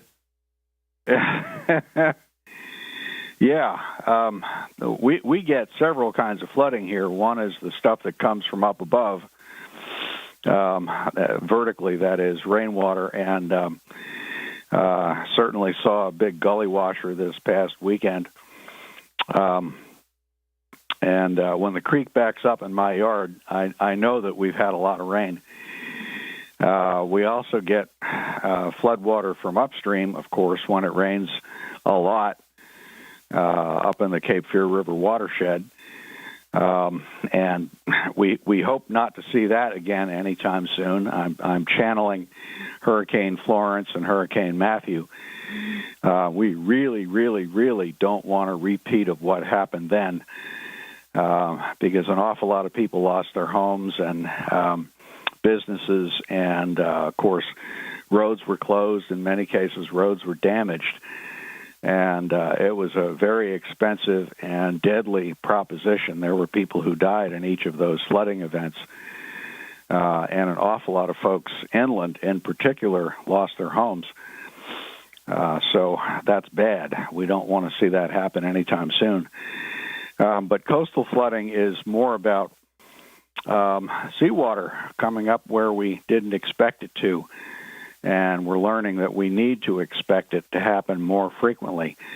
The article starts off talking about a recent report from NOAA, the National Oceanic and Atmospheric Administration, and they're making projections of sunny day flooding events, unusual high tides that are occurring because of sea level rise and not necessarily because of storms. We here in Wilmington are familiar with storm surges, the flooding that comes from big hurricanes, and bear in mind also that big northeaster type storms cause coastal flooding as well. It's a different and phenomenon some of that is from physically. Wind, right? Yeah. Mm-hmm. That's mind-bending that wind can push water. Yeah. Like that. You give it long enough over a long enough area over which the wind blows, what we call fetch, and the wind can push the water around in a significant way. Significant for us because, 2-3 feet makes a big difference when it comes on top of normal high tide. And so I think I've mentioned this in a previous talk about storms. Northeasters actually do as much coastal damage in terms of beach erosion and that sort of thing as hurricanes cumulatively. Hurricanes are rare, thank God, and hopefully they stay that way. But northeasters happen, 2-3 times a year, and they get less coverage than hurricanes because they're less dramatic, but they last longer, and so you get multiple high tides that are much higher than normal because of the way the wind pushes the water up against the coast. And the consequence is sustained beach erosion. And beach erosion, aside from causing localized flooding and wiping the beaches clean and forcing them to retreat, is a nightmare for us because without much of a beach in front of the inhabited, built-up areas on the islands, you've got no real protection against big storms. And you see this at play out in the Outer Banks where there are houses standing right up on the beach that routinely fall in when you have a big wind event like a northeaster. And the dunes are gone, there's no protection, and boom, you're in trouble. We call that down this way. We call that job security in the construction business. I'm sorry, that was or rude. the destruction business, yeah. Right. Mold abatement. You're gonna, right. Well, the debris cleanup business. All that nice treated lumber waiting to be fetched and repurposed. But the nightmare down here is that if your beach washes away to the point where you've got nothing left but the dunes, number one, your beachgoers don't have much beach to sit on, which is negative for summer tourism. But number two, you've got much less protection from erosion from a big storm. The wider the beach, the more protection you have. And so you begin to worry about the dunes being breached and your actual dwellings in a place like Carolina Beach or Wrightsville Beach being put at risk. And so the nightmare for coastal managers is to come up with beach nourishment funds. There's a funding formula. I think it works out that the feds pick up something like 65% of an approved project. It has to be approved through the Corps of Engineers. And then the state picks up another big chunk, and the local community has to pick up a chunk. And those projects are getting much more expensive. Sand is getting harder to find, to put on the beaches, and it's getting much more expensive to build back a beach. I tell one of my classes in coastal science and policy that the town manager nightmare for the beach communities is, how am I going to keep that beach nourished properly? And do I get a storm event coming along that ruins all that faster than I can fix it? Because that goes right to the very existence of the beach towns. So, but there are other concerns as well. Carolina Beach experiences significant sunny day flooding in town. We're not worried so much about the beach as on the inland side of the beach. Where the taxpayers live? Say what? Where the taxpayers live? Because we don't, yes. Wiping away the beach is just taking away a little bit of tourist money, but the base financial revenue. Right. Yeah, you have a problem when your street has no wake zone signs on it. Dude, that's brutal. Yeah. And I've seen them on Canal Drive in Carolina Beach at unusual high tides. There's enough water there that when you drive down the street, you throw a wake, and it actually erodes the yards and splashes on the houses. So we're not really kidding here. So the article went on to talk about the projections of sea level rise and therefore the projections of how many days we'd see sunny day flooding, again, which is not associated with storm events. Storm events you can see coming. You can kind of prepare for those. Sunny day flooding is one of those things where it's kind of surprising. You have an unusually high tide, and it's even higher than you had thought it might be. Sometimes we call them king tides, and so on. And the deceptive thing there is that those kinds of events actually do a fair amount of damage. I mean, no wake zone signs and all that notwithstanding, there's real damage being done. Kind of hard to maintain yard plants when they're immersed in salt water. Everything that's made out of metal. Yeah, pipes and cars and stuff like that gets, drenched in salt water. All that stuff's going to start to corrode. And salt water is bad for a number of other things. Saltwater intrusion into sewage systems, for example, can cause problems.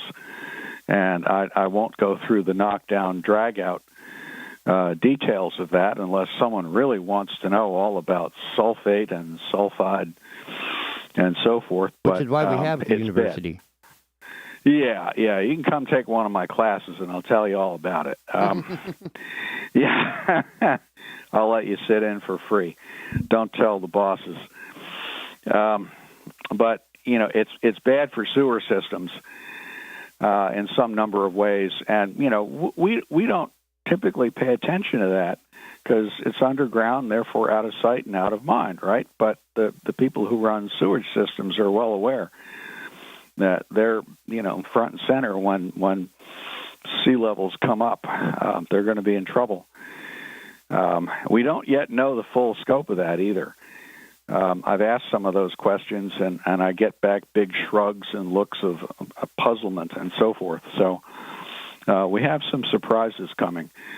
But the part of the article where I was quoted had to do with the tide gauge measurements that I've looked at here in Wilmington.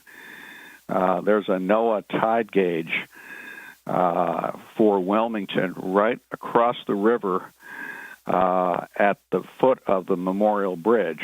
And those tide gauges are carefully calibrated. They're the standard by which things like sea level rise and tide levels and all that are measured. So they're very well constructed, and they're calibrated and so on. And when I looked at the high tide data from that tide gauge going back to 2010, I found that over 12 years, from 2010 into early 2022, sea level had risen by, 16, 17 centimeters, or about 8 inches. It was about 8 inches in 12 years.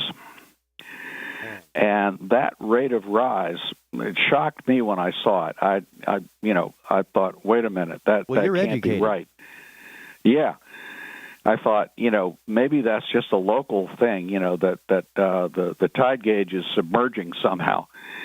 So I looked at tide gauges for Beaufort and Myrtle Beach, which are, on about equidistant up and down the coast from us, and they were showing something very similar. Not quite as high, but something very similar. And I looked farther afield, all the way from tide gauges up near Cape Hatteras to down in Florida.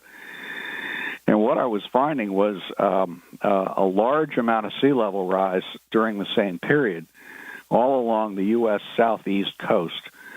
And I thought, that is bad news. It's not an artifact of, one tide gauge.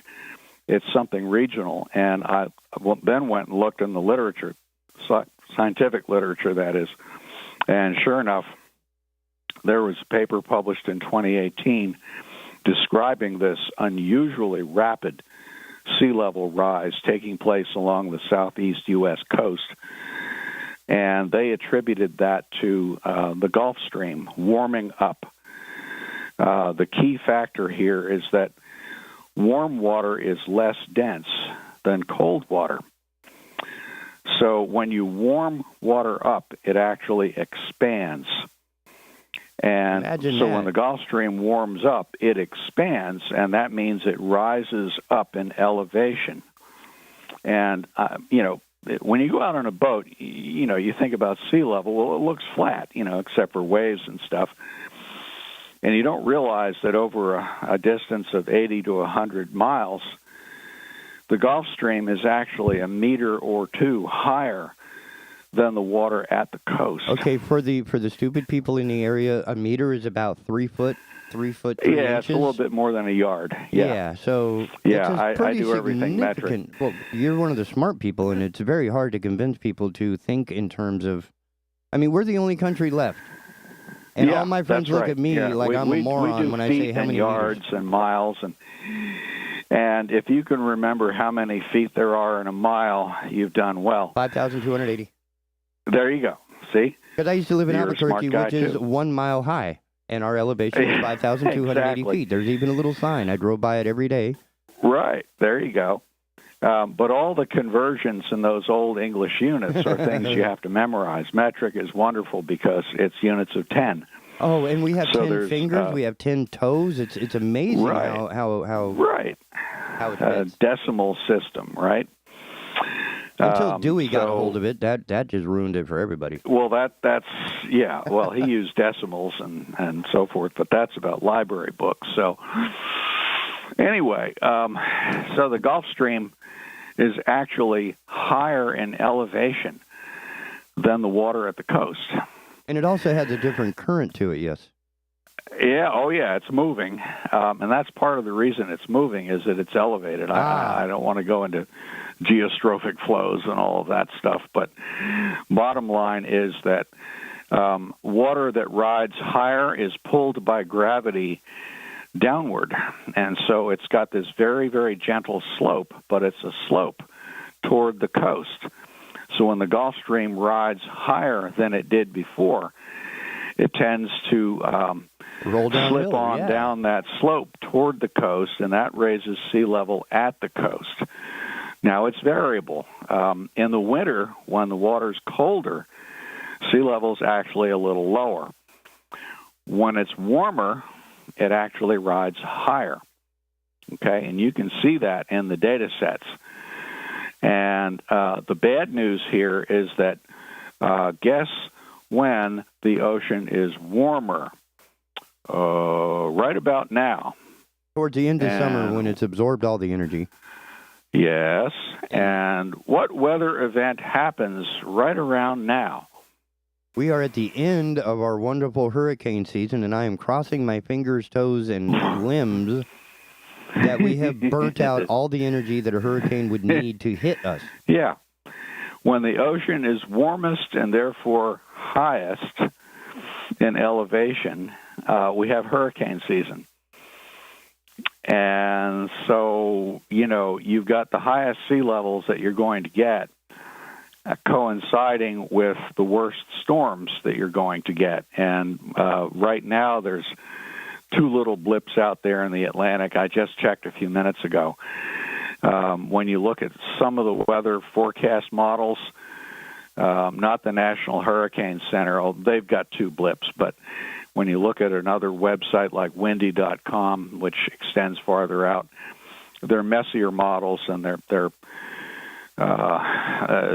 substantially messier when you get beyond 5 days. But they've got multiple low-pressure systems coming off of Africa.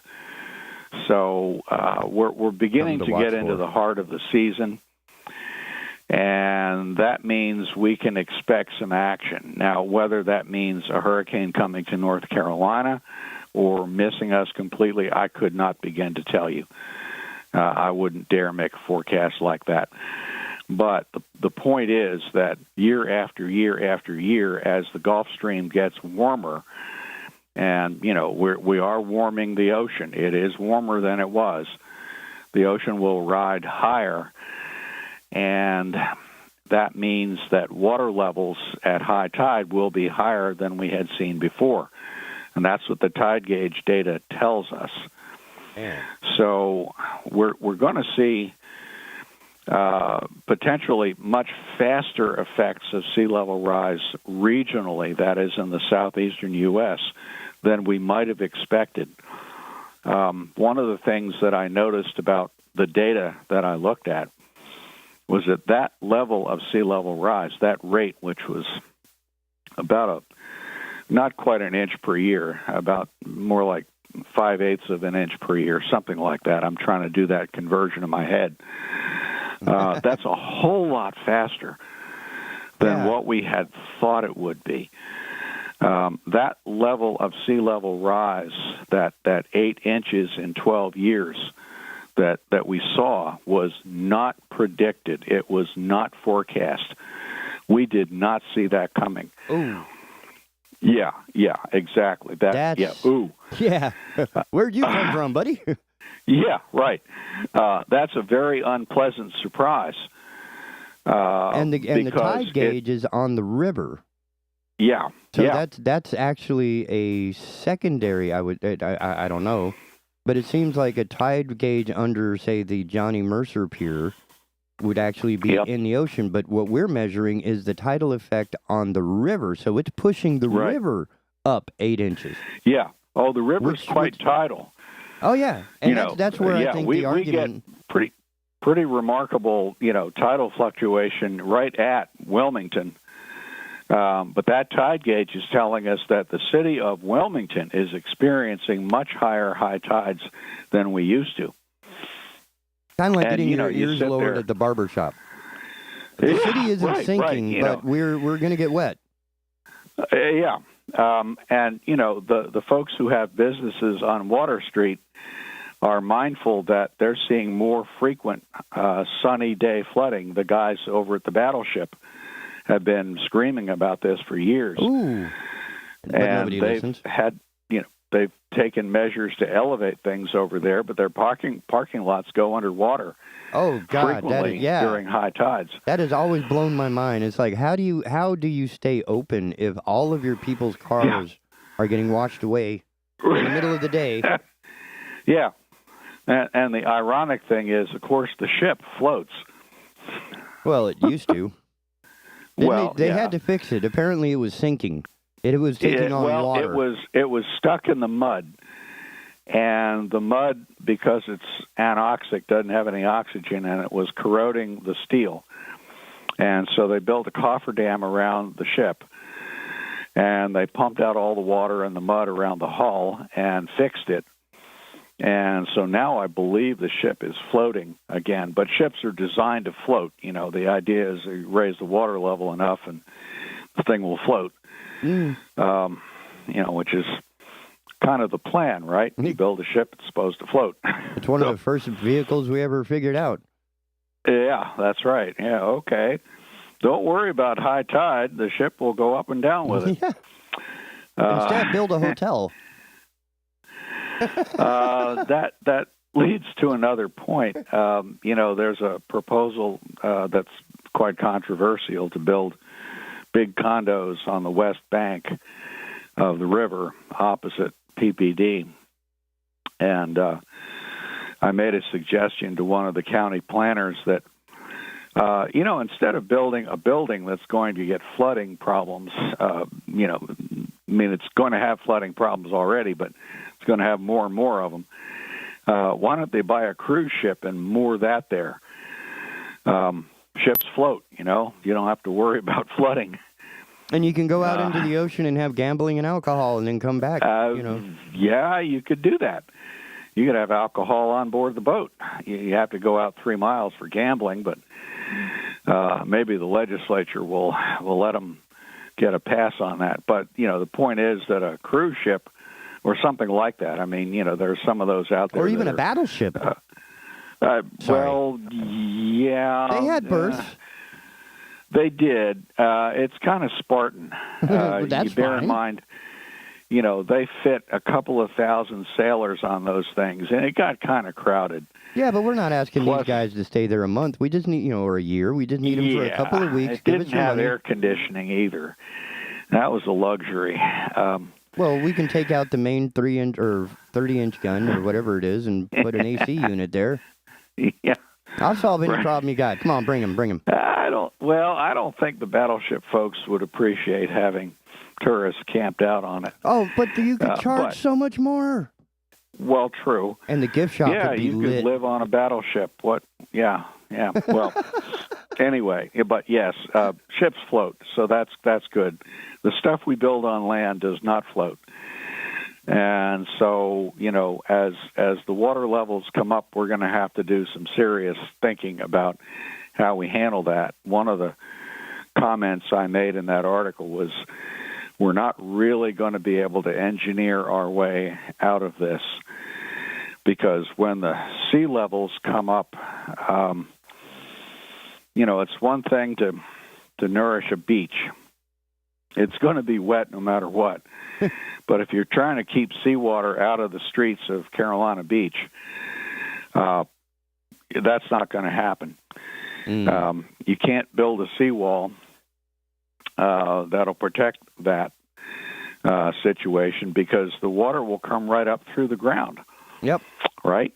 I was studying that on practical engineering. He's talking about how dams and seawalls are undermined by various hydrological actions, one of which is the hydraulic jump, another one is seepage. Yeah. It's like, holy cow, any seawall, right no matter how hard you put it in, it's a temporary. We have to understand that no matter what we do in the water, it's temporary. Yeah, that's right. That's right. I may have mentioned Miami in the past. If you build a seawall around Miami, well, guess what? The water's going to come right up through the ground, because Miami is built on limestone, which is porous. There's all kinds of holes in it. It makes a great filter. It's a porous rock, and the seawater will come right up through it. It'll percolate up through the ground. So you really can't defend a place like that with engineering practices that are affordable. That's the other thing. You can engineer almost anything if you have an infinite amount of money. Oh, you mean like the those question then islands becomes, off of... is this where we want to spend our money? Right. And sooner or later, the answer comes back to, well, if we can make someone else pay for it, maybe. But the someone else will probably, begin to object to that at some point and say, no.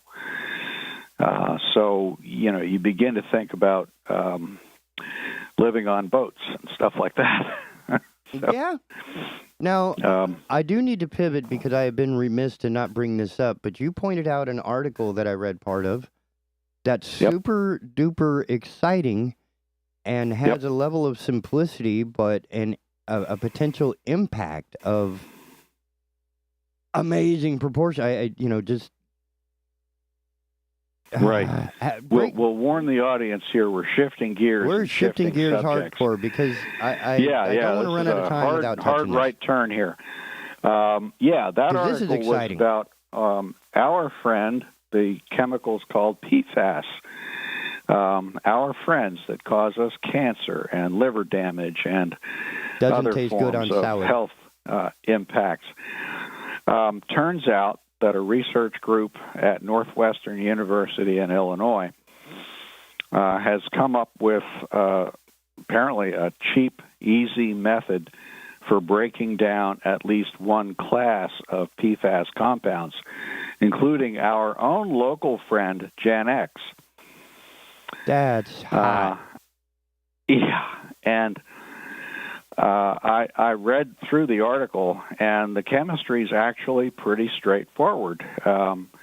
And again, to spare the audience all the technical stuff, I'll just say that it involves a couple of easily obtained chemicals. Sodium hydroxide or lye is one of them, and fairly benign conditions. Low temperatures. Roughly, about boiling temperatures, which is not unusual.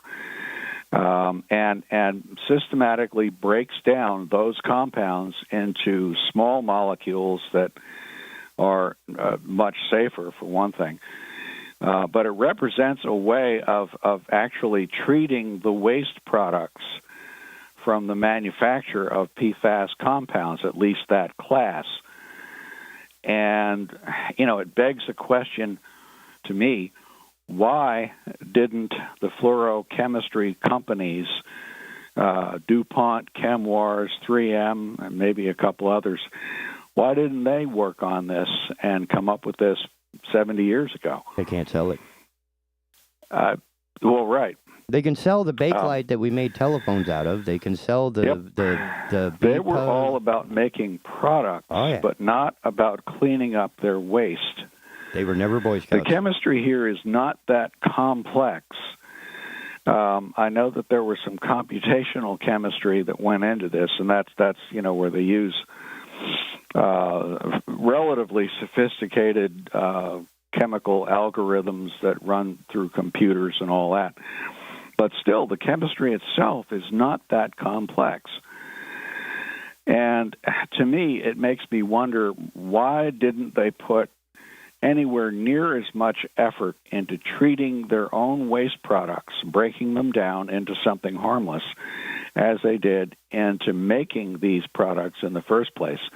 And they knew way back in the 1950s that compounds like PFOA or C8, that's another name for it, they knew they were toxic. And they were still putting them out there into the environment, into our drinking water and our air. And it was kind of like, well, we can do that, so we're not going to pay to do any cleanup. Which one brings a profit? Which one doesn't? Yeah, that's right. And those profits were made in part by allowing the rest of us to be poisoned. Well, I think cleaning up your mess should be a cost of doing business, right? When you hire a contractor to build a house for you, do they leave all the debris and all the trash on the site when you're ready to move in? That's generally not the plan. I want to have bushes and a lawn. Check. Yeah, you don't write that final check until the contractors have cleaned up their messes. All the debris, all of the torn up ground and everything else. Everything should look the way it should when you want to live there, right? Basic principle of doing business.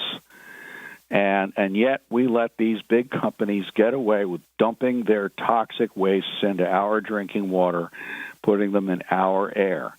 We even hold them to account, and yet we cannot secure an indictment. Yeah. That's the most aggravating They knew. to me.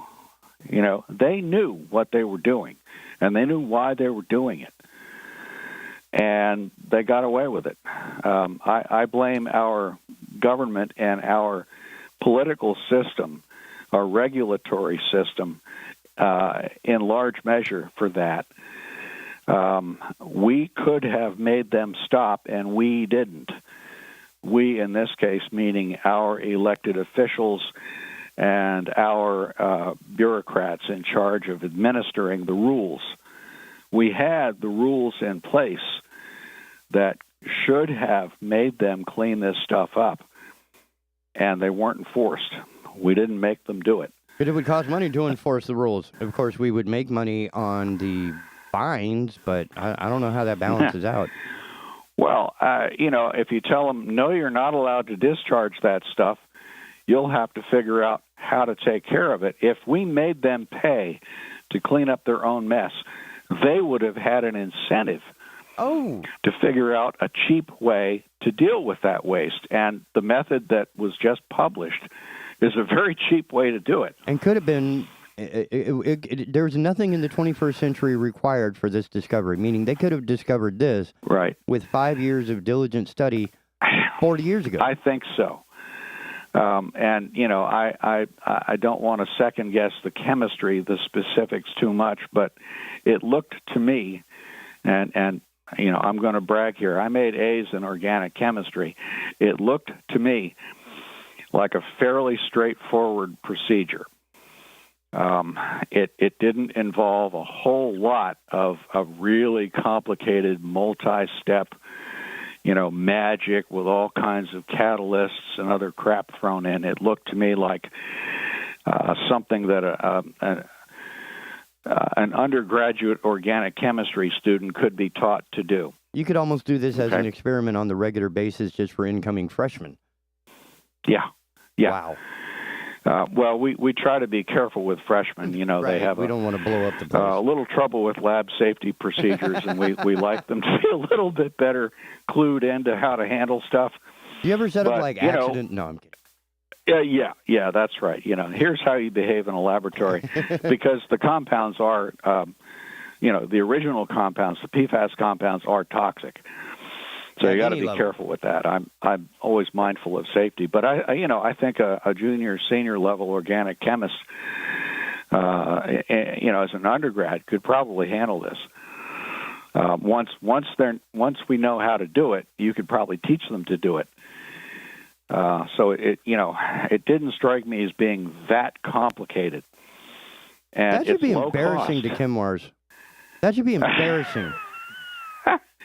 Well, they just dropped $100 million on a swimming pool thermal oxidation system. Oh, okay.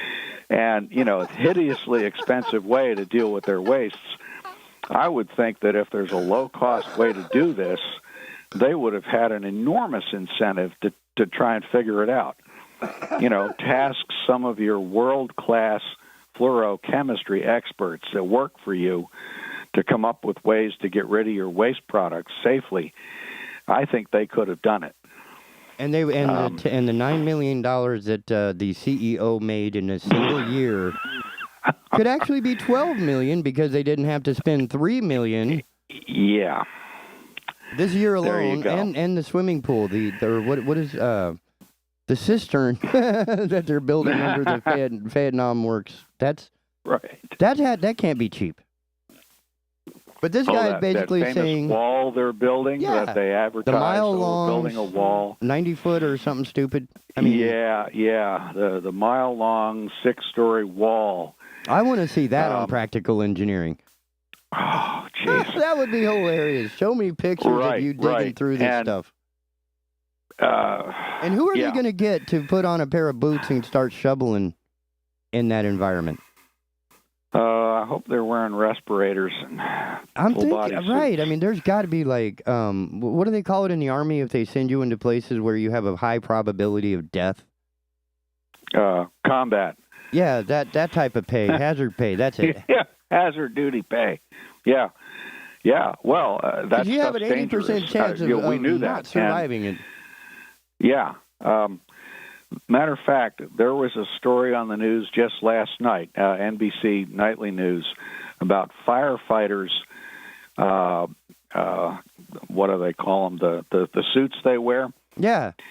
The basic gear they put on when they go to fight a fire. Well, apparently, that basic gear comes in 3 layers, all 3 of which contain PFAS compounds. Oh my God! Which can leach from the garment, the big coats they wear, into their skin. Not just the ground, their skin. I just want to point that out. It's into internal... their skin when they're wearing them. Whoops. And, that we've known for a while that firefighters had a higher risk of exposure to PFAS and that they've had higher risks of developing cancers. Okay, fires are terrible environmental messes to fight. They wear respirators when they go to fight a fire because the fumes coming out are extremely dangerous, directly poisonous. A lot of that stuff's carcinogenic, but it turns out the firefighting gear they wear is carcinogenic. Oh, that's just sad. And I know someone with Riverwatch who's lost a family member, firefighter, who died of cancer. It seems that PFAS had a role in that.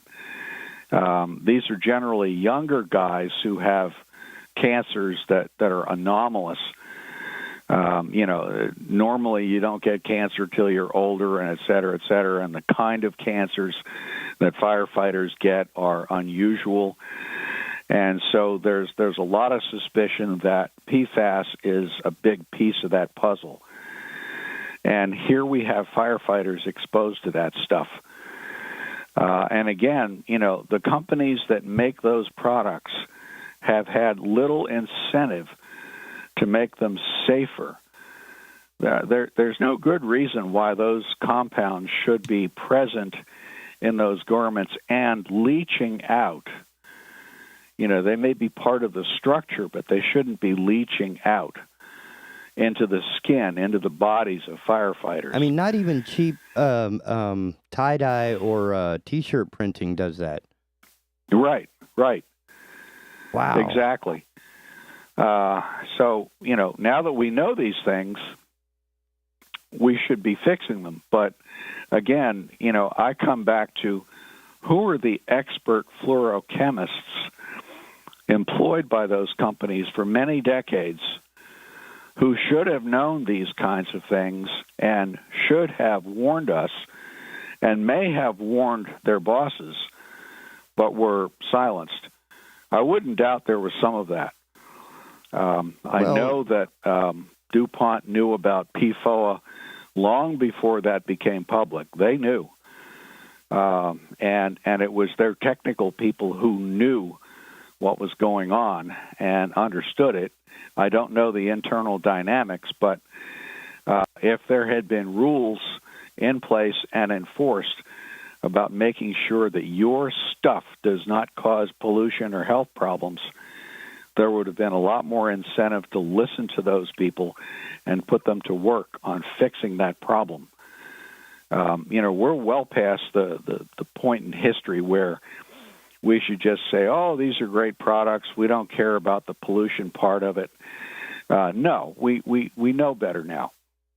That's why you don't see much Naugahyde products anymore out there that are going to have all these side effects that we know about. And, I mean, that's why you don't see Naugahyde near as much. Right? Because that stuff was pretty toxic to sit on, breathe, be around. And we made how many chunks of furniture out of that stuff and then sold it along with the gold and green of the 50s? Yeah. The mantra we're slow was to better learn. life through chemistry. Right, yeah. The greater the profit, the slower we are to learn.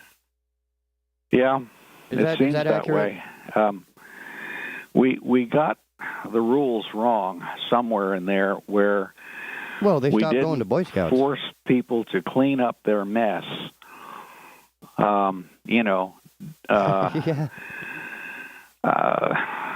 we finally caught on to leaded gasoline and lead in paints. And, that's a thing of the past, right? We stopped using leaded gasoline back in the 1980s because the lead poisoning that was resulting from that was shown to be a significant problem. And yet we used leaded gas for 60, 70 years. We knew that lead was toxic, and we used it anyway. Over and it's over like, and over. So it's out there, in the air that people breathe. Big deal. So people are disposable in the face of profit. There does seem to be an element of that out there, yeah. I might be considered or called by many of our listeners as a liberal hippie fearmonger, whatever, but that just doesn't seem to register to anything I learned in kindergarten. It comes back to what I think is a very conservative principle, in that you keep your stuff, your mess on your property and off of mine. And my property includes my lungs. It includes the food that I eat, the air that I breathe, the water that I drink. Don't put your mess across my property bounds. Okay? You keep your stuff, your lead, your PFAS on your property, and you deal with it as you should, and then everything's fine. It's a simple proposition. You clean up your own mess. If you want to sell me a product, the price of that product ought to reflect the price of doing it correctly and not hide the cost that you impose on others by poisoning them.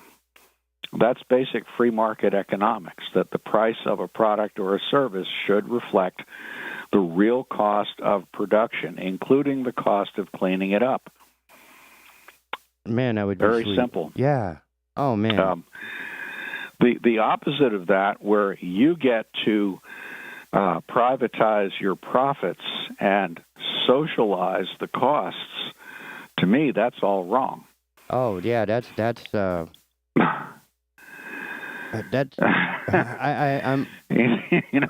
my brain just can't even fully wrap around it. It's like there's so much evil almost. Like there's this amazing distastefulness to that type of approach that it's like, how do we not buy that stuff? But we can't. There's no way to not buy. You can't really boycott DuPont or Chemours. Yeah, it's hard. Your cell phones are gone, your TV's gone, your tires are gone, your car is gone, the seats are gone, the carpet's gone. And the problem is not really the product. The problem is the mess made to produce it. And again, the principle's real simple. Clean up the mess you made. That's part of your cost of doing business. And now we found a cheap way to do it. After you built, millions of dollars in this and that silly. Right. Yeah, and if you are as creative in figuring out how to clean up the mess as you are at producing the product, then it should work out for you. We would have already been one. There would have been no need. Right. Man. I hear, to switch gears again, I hear people talk a lot about nuclear power as an alternative, to burning hydrocarbons and stuff like that. And the big problem with nuclear power, aside from, blowing up a power plant, which is rare, let's face it, it's rare.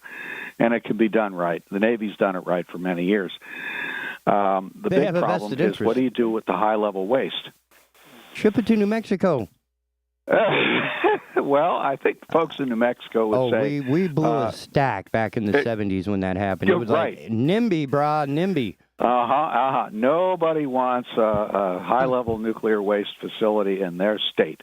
Let's launch it at the sun. It was going to be... Right. I remember that one. Did you remember that one? Yeah, except that, if the rocket doesn't make it, you've got a big problem. And there are solutions to that. I'm not a nuclear engineer, and I'm not going to go too far down that rabbit hole, but a lot of that waste could be reprocessed, where the highly radioactive stuff is taken out.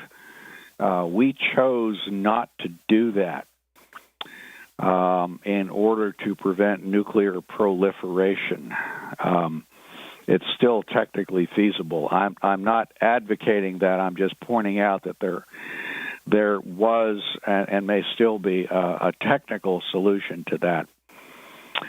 But right now, we're storing high-level nuclear waste on site at each of the nuclear power plants. So I'm thinking over there at the Brunswick Steam Electric Plant, BSEP is the acronym. It's a nuclear-powered facility. Mm-hmm. They've got spent fuel rods sitting in pools over there. So guess They'll never what? have to pay for heating of those pools. We used to have a have swimming those pool in New things in Mexico. our backyard, whether we like it or not, because that's the default. And they're scattered all around the country.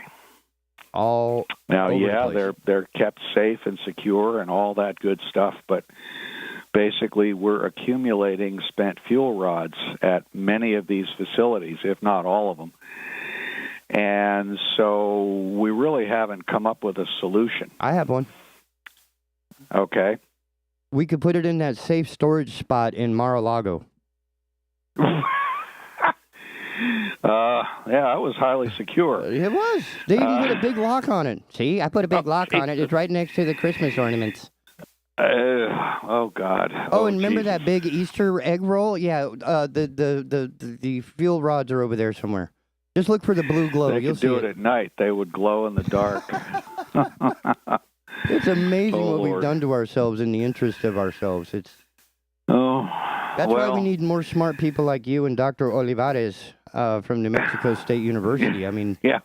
Without you guys, we are completely screwed. I mean, how can you have a watchdog organization made up of lawyers and MBAs and idiots that, I mean, it's great that you have a degree. It's great that you jumped through the hoops of college, but you didn't learn anything useful, right? If all of our stuff stopped working right now, there's like all the smart people, all the scientists are going to be like, okay, I can make electricity. I know how to purify water. Those are the people that are going to survive. Yeah, you know, I have to say that throughout my career, I've always enjoyed talking to other technical people. You know, whether they were from, you know, quote unquote the other side, but the technical guys are fun to talk with because there's so many interesting ideas and so much inside knowledge they have, and you can say, well, how about try that? And they go, yeah, we did that, but, you know, here's the problem. And you go back, forth, and it's all technical stuff. It's not finger pointing. It's not blame gaming. It's just saying, here we have a problem. Yeah, it's like 15 guys working on a What might we Rubik's do Cube. to fix it? Yeah, we're problem solvers. And, you know, that to me is really gratifying. If I can come up with one solution to a problem that actually works, then I'm thrilled. And, you know, others I know feel the same way. We often crash and burn, and you know, when you get into politics or policy issues and that sort of thing, we don't want to do it that way. Why not? Well, you know, it's not popular, or so-and-so opposes it. And, you know, well, we have a perfectly good way to do this, except that somebody for non-technical reasons objects to it. I'm not saying those other reasons aren't good ones or valid, but the technical folks, if you task us with a problem, sooner or later we'll come up with a solution. Oh, yeah. We're like pit bulls that way. Yeah. Because we don't want to, you know, it's a puzzle. It's like a splinter in your mind that you just are not going to sleep until you have that. That's right. It's either going to be a stroke of genius or just a stroke, one, but there's going to be an ending to that story. Much like... when you focus people on solving a problem, you know, you tell them, here's the problem, figure out how to deal with it. You often get solutions that you didn't expect, for one thing, but that may often be cheaper, easier, and better ultimately. And, you know, with the PFAS stuff, here's an example. Simple chemistry can break down at least one class of those compounds for a whole lot less cost than we'd have spent doing anything else. And it should have been done a long time ago. Gosh, if they had put the time and effort and resources into poking into that problem as they should have, instead of worrying only about the product end. Hey, we just washed it down the river. It's out of sight, out of mind. Yeah, dump it in the river and let folks in Wilmington drink it. Yeah. Now, what you're describing Thanks, is pretty much how a PhD works, right? Yeah. Your thesis is based on the solution to a problem, and then you defend that solution. My guidance to my graduate students is that a master's degree is about learning how to solve problems. The PhD level degree is about learning what problems should be solved, or at least attacked. In other words, you've got the ability and the knowledge to see, oh, here's a problem that needs to be worked on. So I'm going to tackle it, and here are my ideas. And I caution them, quite often your ideas don't pan out, but that's the nature of things. If it were easy, we'd have figured it out already. And I'd have a PhD. Or should have. If it was that easy, I would already be a PhD, but no. Yeah, that's right. Gee, I wish I'd figured that out. I had a hell of a time now. just getting through high school chemistry, and it's like, man, I'm glad I don't have that class anymore. Now it's I have to know basic chemistry just to understand some of the issues, and it's like I turn to a friend of mine who wants to, what you reading? And I try to describe it to them, and they're like, chemistry? Math? Science? What? No. I'm over here watching Janet Jackson videos. Yep, right. Oh, okay. You just go right on ahead with that. I'm going to figure out how it is the deionization, because I'm still blown away, for example, the recent discoveries, 21st century smart people, extracting jet fuel out of thin air using sunshine. Dude. Right. Simple catalysis. That means using catalysts to do it. Yeah. Yeah. And the fundamental chemistry of that is so similar. I recall this discussion. It's so similar to what the Germans came up with 100 years ago for making fertilizer out of air. Oh man. What's old is new again, bruh. Yeah. Wow. And you wonder, well, how did anybody miss that? Because we couldn't bomb Berlin with it. That would be my guess. I mean, at the time, we were 100 years ago. I'm sorry, I'm still 70 years ago. Well, the military often, focuses people on problems quite effectively. You see research projects, a lot of which don't pan out, of course, because that's the nature of research. But the military comes up with stuff. I mean, look at all the hand-me-downs they've given us. The Internet was made by the military. Velcro. Global GPS, yeah. All those kinds of things were basically military applications that have been brought into the civilian arena and are immensely useful to us. But they're, again, very focused. I'm not saying that, everything should be dealt with the way the military does it. But that's a good proving ground. It is. Because if it can survive the military, it can survive us, right? Yeah, that's right. Yeah, it's got to work in the real world. But again, if the producers of PFAS and other pollutants like that had put anywhere near as much effort into figuring out how to clean up the mess as how to produce the product, we'd be much safer. A lot of us would still be alive, put it bluntly. I mean, a lot of cancers would have been avoided, a lot of death, a lot of sickness, a lot of expense. Entire family lines would still be here. Yeah. Cancer's a pretty nasty way to go. It's painful. It's expensive. It drains a family's resources of emotional stability and not a lot of government and everything else. Support. And it's pretty awful. Yeah. And it seems so unjust to know that you got cancer from something you could not control. It wasn't your fault. PFAS exposure for most of us, it's not our fault. It's we like didn't getting know. hit by a bullet of a stray gun 3 miles away during some celebration. Yeah, exactly. It's tragic, and we don't need more tragedy in our lives, do we? That's part of Unless, the of course, you're expense writing that novels. they're foisting off on us. Yeah. Because they don't want to put time and effort into fixing the mess that they make when they make their products. This is why Boy Scouts are so important, ladies and gentlemen. Yeah. But that's just me. Yeah. And I understand. Yeah. There's just so much to unpack, and we're already like halfway into the next hour's show.